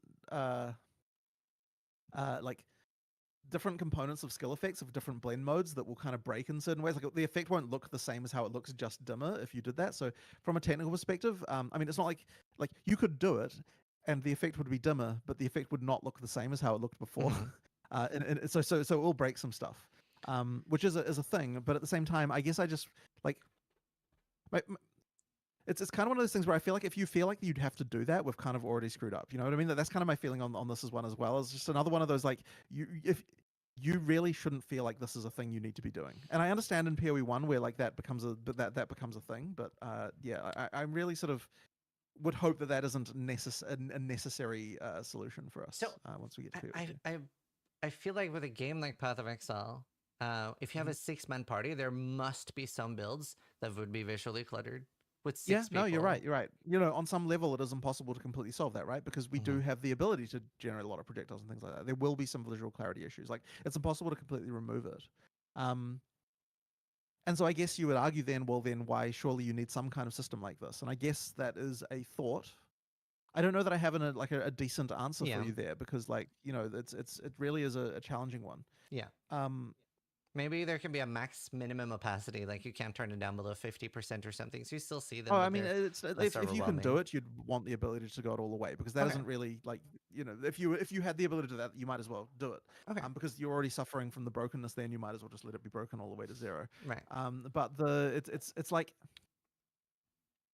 you know it's one of those things where my reasons for disliking it like aren't like even though I said that stuff about the technical issues like that isn't really the main concern for me. Like if I'm being honest, it's kind of just something to do with the whole this like the world should be some kind of consistent reality, you know, Right. like as soon as you've got this thing where like I'm turning off like, you know, certain skill effects, it's like, Yeah. you know, and maybe that's more of an excuse than it should be. Like maybe I should be more okay with this kind of thing. But because at the end of the day you are opting into it. But I guess it's like yeah,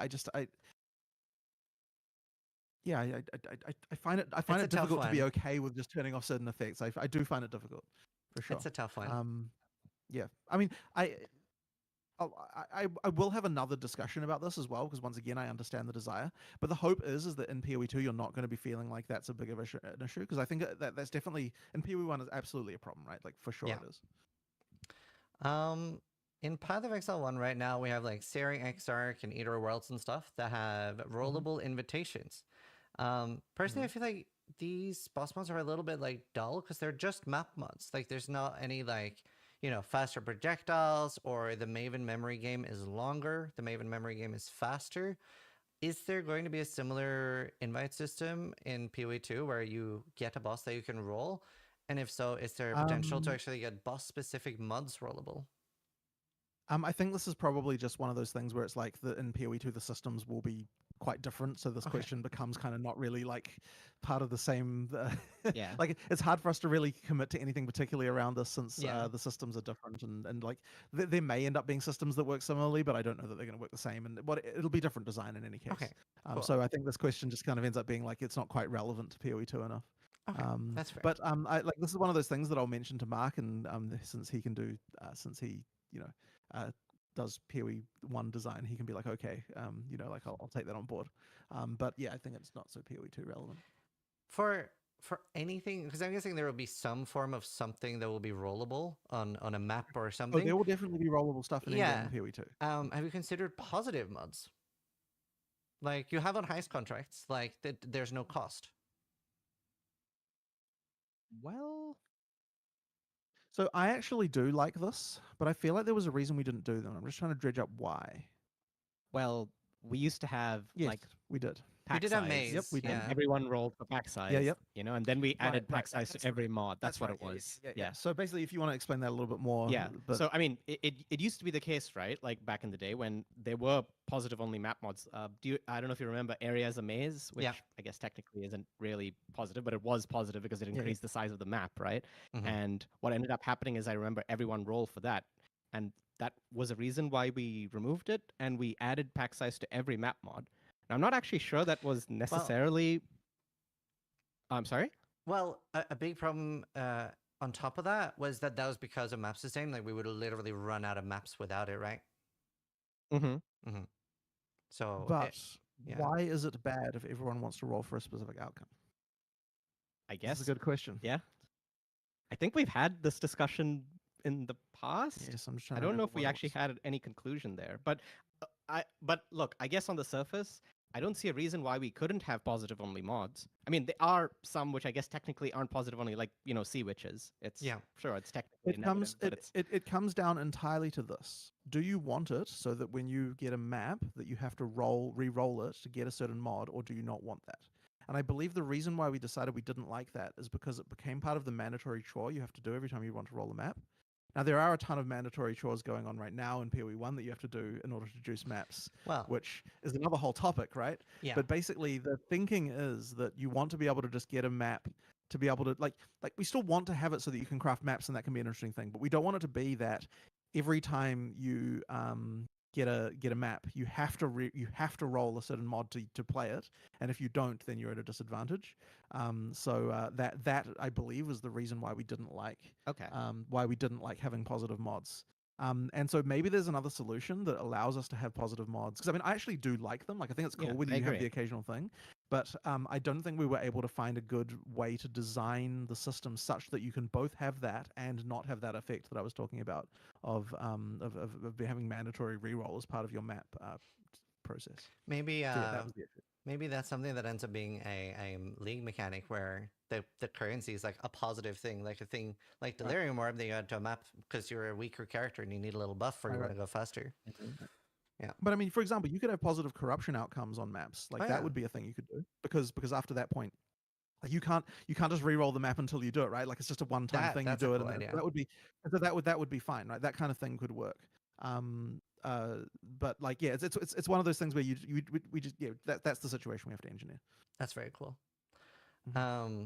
So my least favorite thing on monster mods in PoE1 are things like cycling damage reduction, less chaos, less wither, because they feel a lot like immunities in Diablo 2, which I personally didn't like. I don't know how you feel about them, but I feel like they just it feels like just running into a speed bump, and it's not that Yeah, the yeah. monster is dangerous. It there's no counterplay, and it's not Right. very engaging. How do you So feel about let's. that?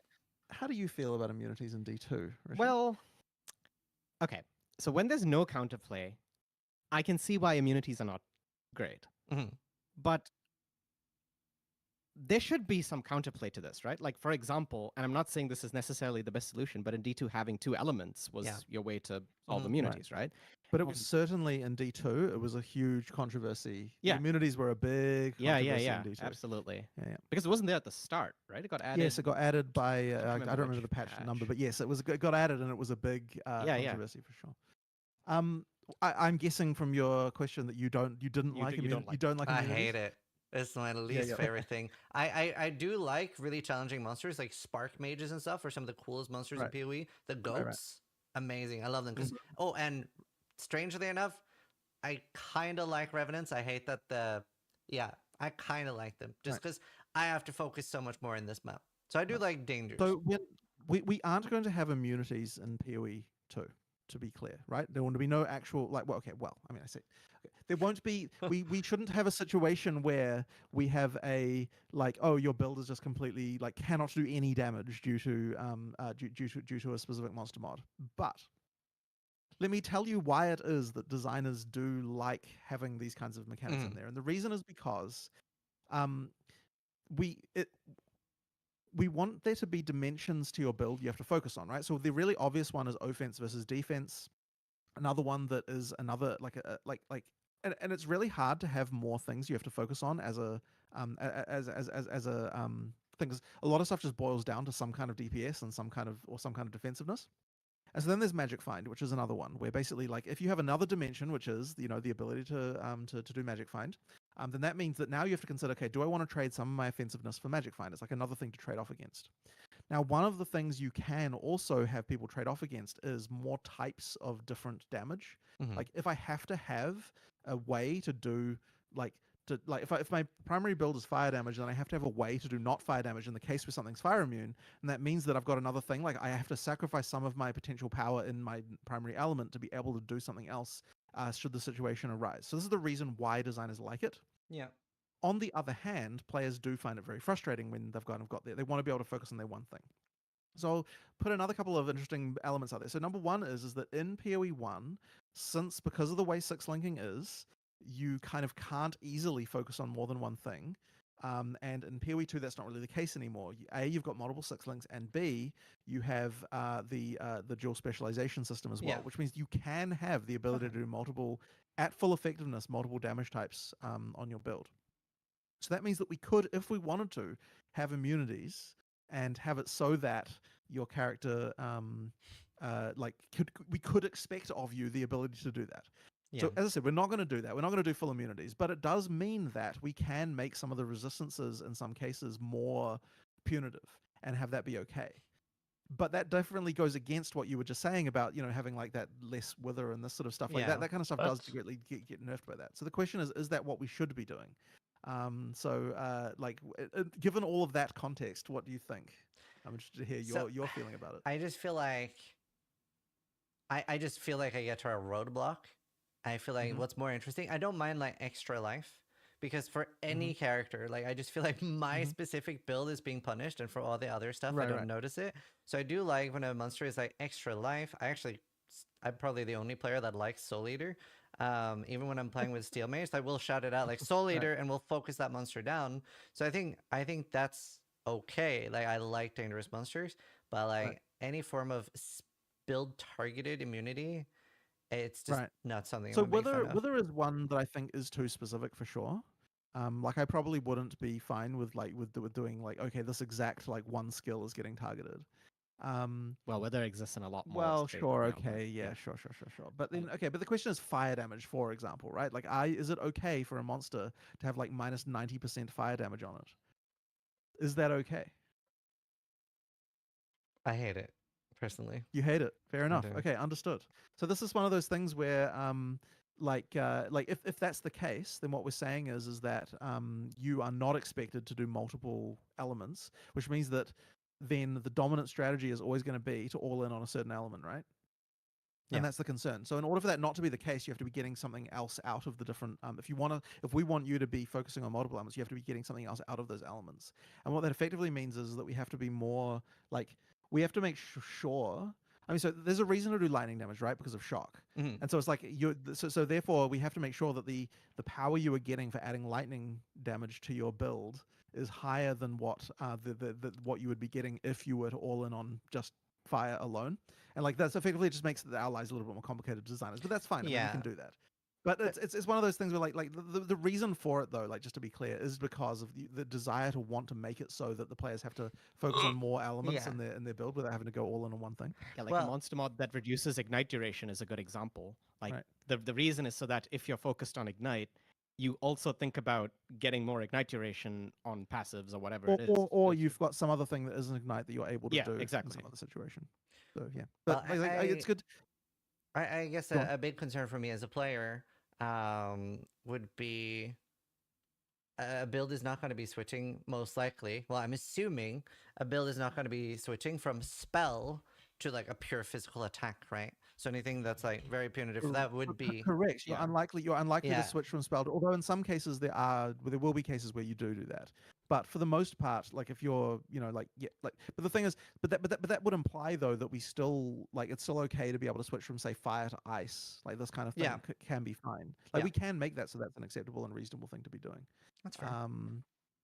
But I mean, I think we probably want a little bit more pressure in this regard, just because of the fact that you can do dual spec. Like we want a little bit of pressure there. But as I said, we're not willing to go to the full like total immunity situation. Like it's just a question of like making sure there's a bit of pressure there to be able to do something else.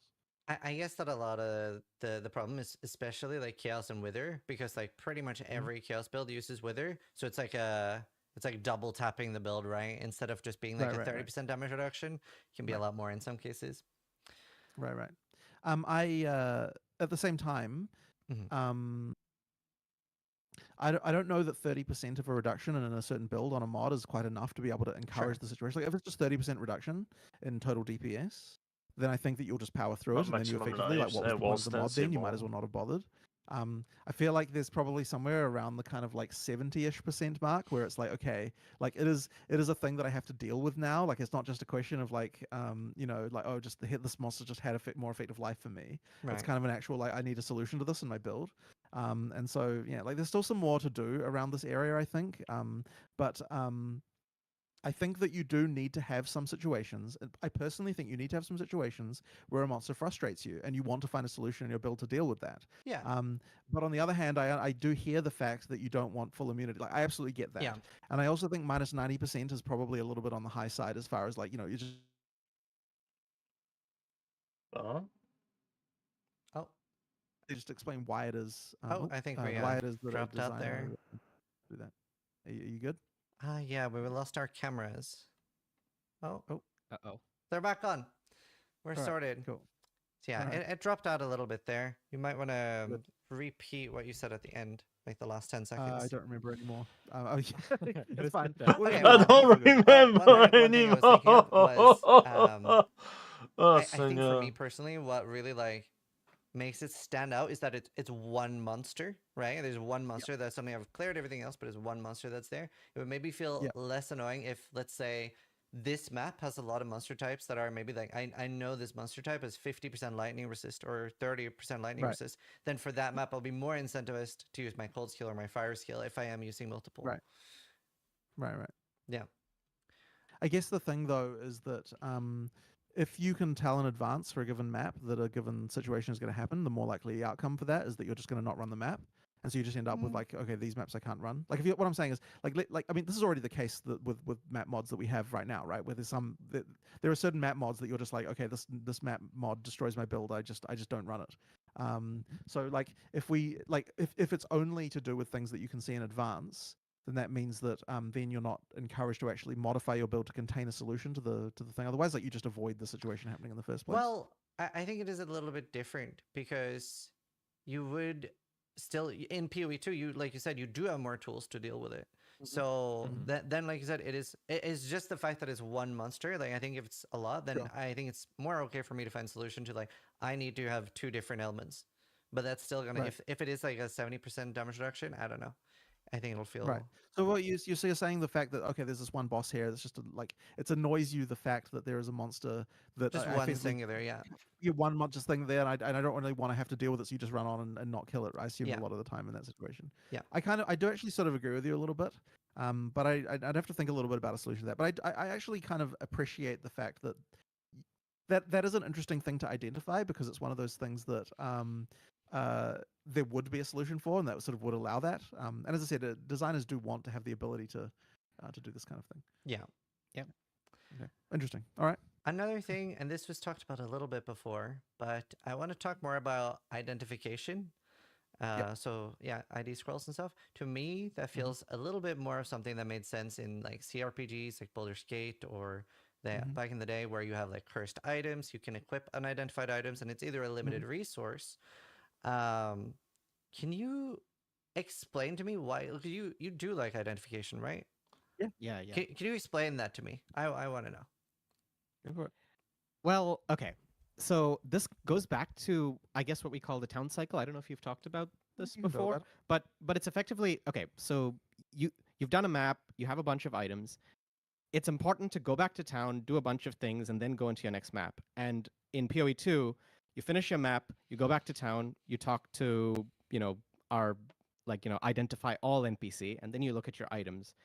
We feel like that loop is kind of important to preserve as as running map to map rather than just having it when you pick it up it just automatically identifies. There is also this thing where you get 2 shots at something like you get 2 moments of intrigue as far as an item goes. Like an item drops on the ground, you pick it up and you're like, oh, will it be good? Will it be good? And will it not be good? There's this extra element of Yes. intrigue that you get there. Yeah, that's a good. So that's kind of like an important one as well. And that's like one of those things that it's just a game feel thing, right? Like if everything's identified, once again, it's just another sort of devaluation of the experience of picking up an item. And I understand that might be hard to Right. appreciate with the number of items dropping in PoE1, but Sure. the Yeah. idea is when you see an item drop, you're like, "Ooh, what is that?" And Right. it is like an unidentified rare item of some kind. Then you take it back to town, and then you get a second moment there when it's like, "Oh, what's it going to be?" And then you identify it, and then it could be good, it could not be good.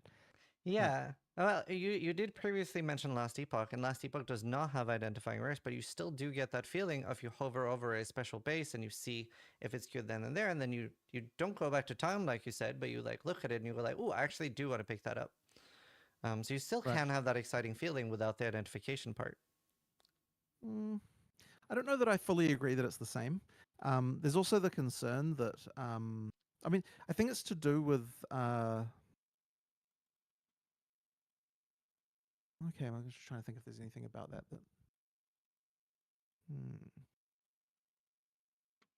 So you can just effectively what you'd prefer then is just that you like everything's identified when it's on the ground. You can just mouse over and see it. Yeah. And Wouldn't and that mean also, though?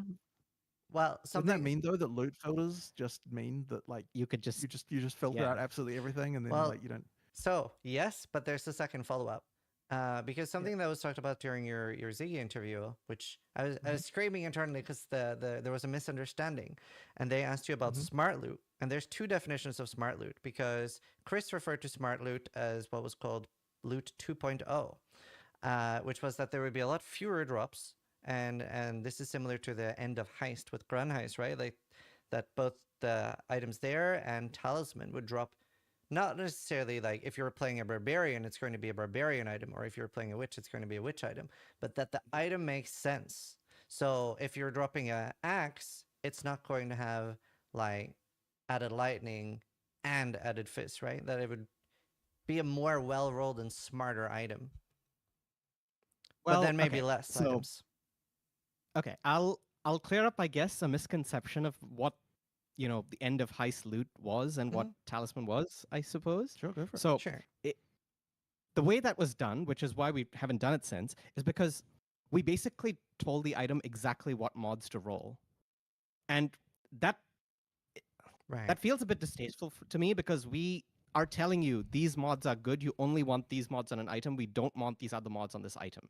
And that shouldn't be how, I guess, items roll better, where we just say an item must have 3 resistances and life and nothing else, and every other mod is basically reduced down to 0. Yeah. And that is what I guess the items at the end of Heist do, and I believe Talisman for that one league. And Yeah. that was the reason why it was changed back, because it was like we said Talisman's roll with these particular mods rather than rolling with its entire mod pool. And I don't know that we should be telling people that these are the only mods you should care about. Anything else that rolls on this item is Oh, nice. Another way to look at this, to frame this issue, I guess, a little bit, which is that, okay, there must be bad outcomes. Hopefully we can agree on that, right? Like, you don't want every item to be great. Yeah, absolutely. So the question then is what percentage of outcomes should be bad? And well, that really is all it comes down to, right? Because like what percentage of items should be bad at the end of the day, right? Whether or not they're bad because the numbers are bad or because the mods happen to clash or whatever, ultimately is irrelevant to the player, I think. What matters is just what percentage of items should be good, right?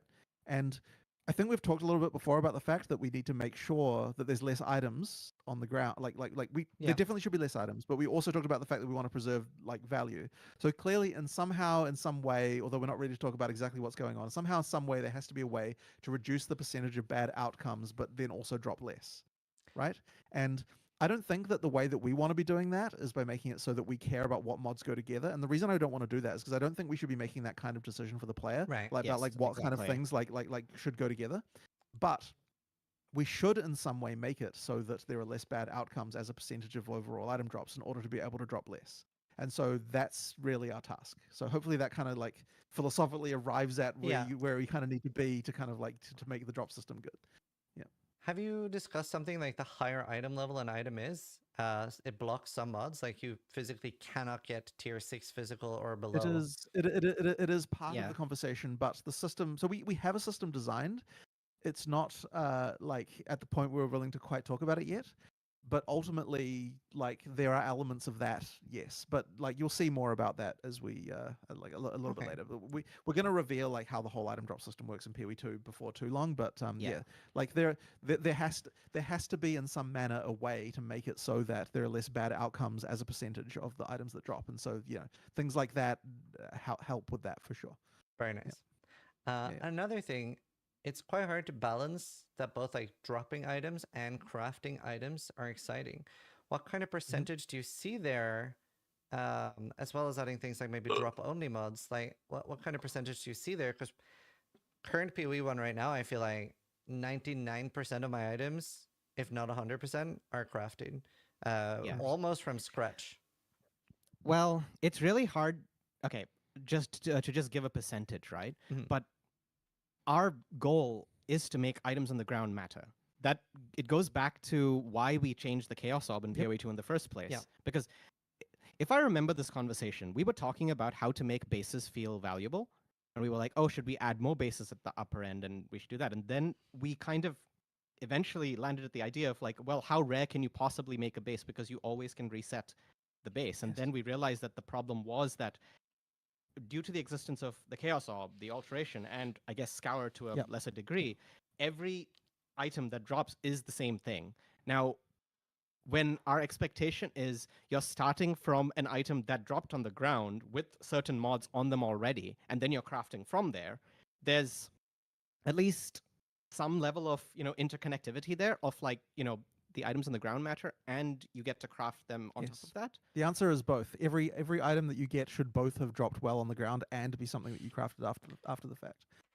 That's like that's the intention that we're going for here. Yeah. Not to say that we're going to remove from scratch crafting or anything like that. You still do that, Yeah, of course, yeah, you of can. course. But I think that a much more viable path is going to be that you start with something that's already kind of got part of what you need, and then you go from there. And that's going to be the more common situation in PoE2. And an interesting outcome of removing scouring is that white items found on the ground actually have value because they are the only way you can start from scratch. You can't Right. you can't just get like a blue item or a That is For nice. sure. I do miss kind of back in the day when WoW X's were worth something and stuff like that. So that is cool. Right. Yeah, yeah. Are there going to be drop only mods in PoE 2? Like, is that a concept you like?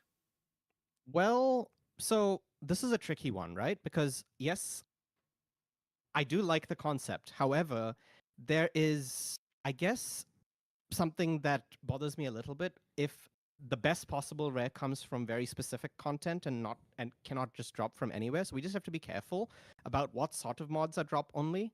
Mhm. I don't know if I have a great example off the top of Well, my you head. wouldn't want it so the highest ED Yes, exactly. came from a specific like place, because then every item that you start with would have to come from that place. Yeah, like incursion mods is a good example of something Right. that I feel isn't in the right spot there, because like the incursion mods are better than base mods in Yeah. many cases, and you don't want to have to do that in order to start from that base, right? So But- what you want is the highest. You want there to be mods that are good for specific builds that are Yes, drop only in exactly. certain locations. So if you're playing that build, you're like, I want to start from this. But not everyone has to make the same decision. As Yeah. long as there's diversity there, I think. It Yeah. can be So good. so as long as the mods are niche, I don't see why we couldn't do drop only mods. I guess we haven't really talked about any in particular, no, but we but will have. There will certainly be drop only mods. Yeah. There will Okay. certainly be. And do you And like? it's actually better in PoE 2 than it is in PoE 1 to do that, because we already have the expectation that a lot of the time you're starting from a dropped item anyway. Very cool. Um, So, do yeah. you like veiled items and things like that? well, that's a little bit different, I suppose, because again, there are some veiled mods that are just better in many cases to Mhm. base mods, and requiring you to do that content specifically to get access to it isn't great. Well, But- why not? Why is that not great? Because I personally love when Well- there's a specific area I have to go to and target farm. Well, it's okay if there's like a specific build that does that, right? But Mhm. it's not so good if every single build needs to do that, because then you lose the feeling. Okay, there's this feeling that I think is important to preserve, where any random skeleton that you kill can drop the best item in the game, and you sort of lose that if every single build wants to go towards a specific type of content in order to get the best possible thing. So that's why again, if these mods were more niche or more build Right, specific, okay. I feel like it would be okay. But it's just that if it's so globally better, that's where I feel like it starts to become an issue. Right. Okay. Yeah, I see that. I see Bon, that. moi j'en ai How do you feel about tantôt. items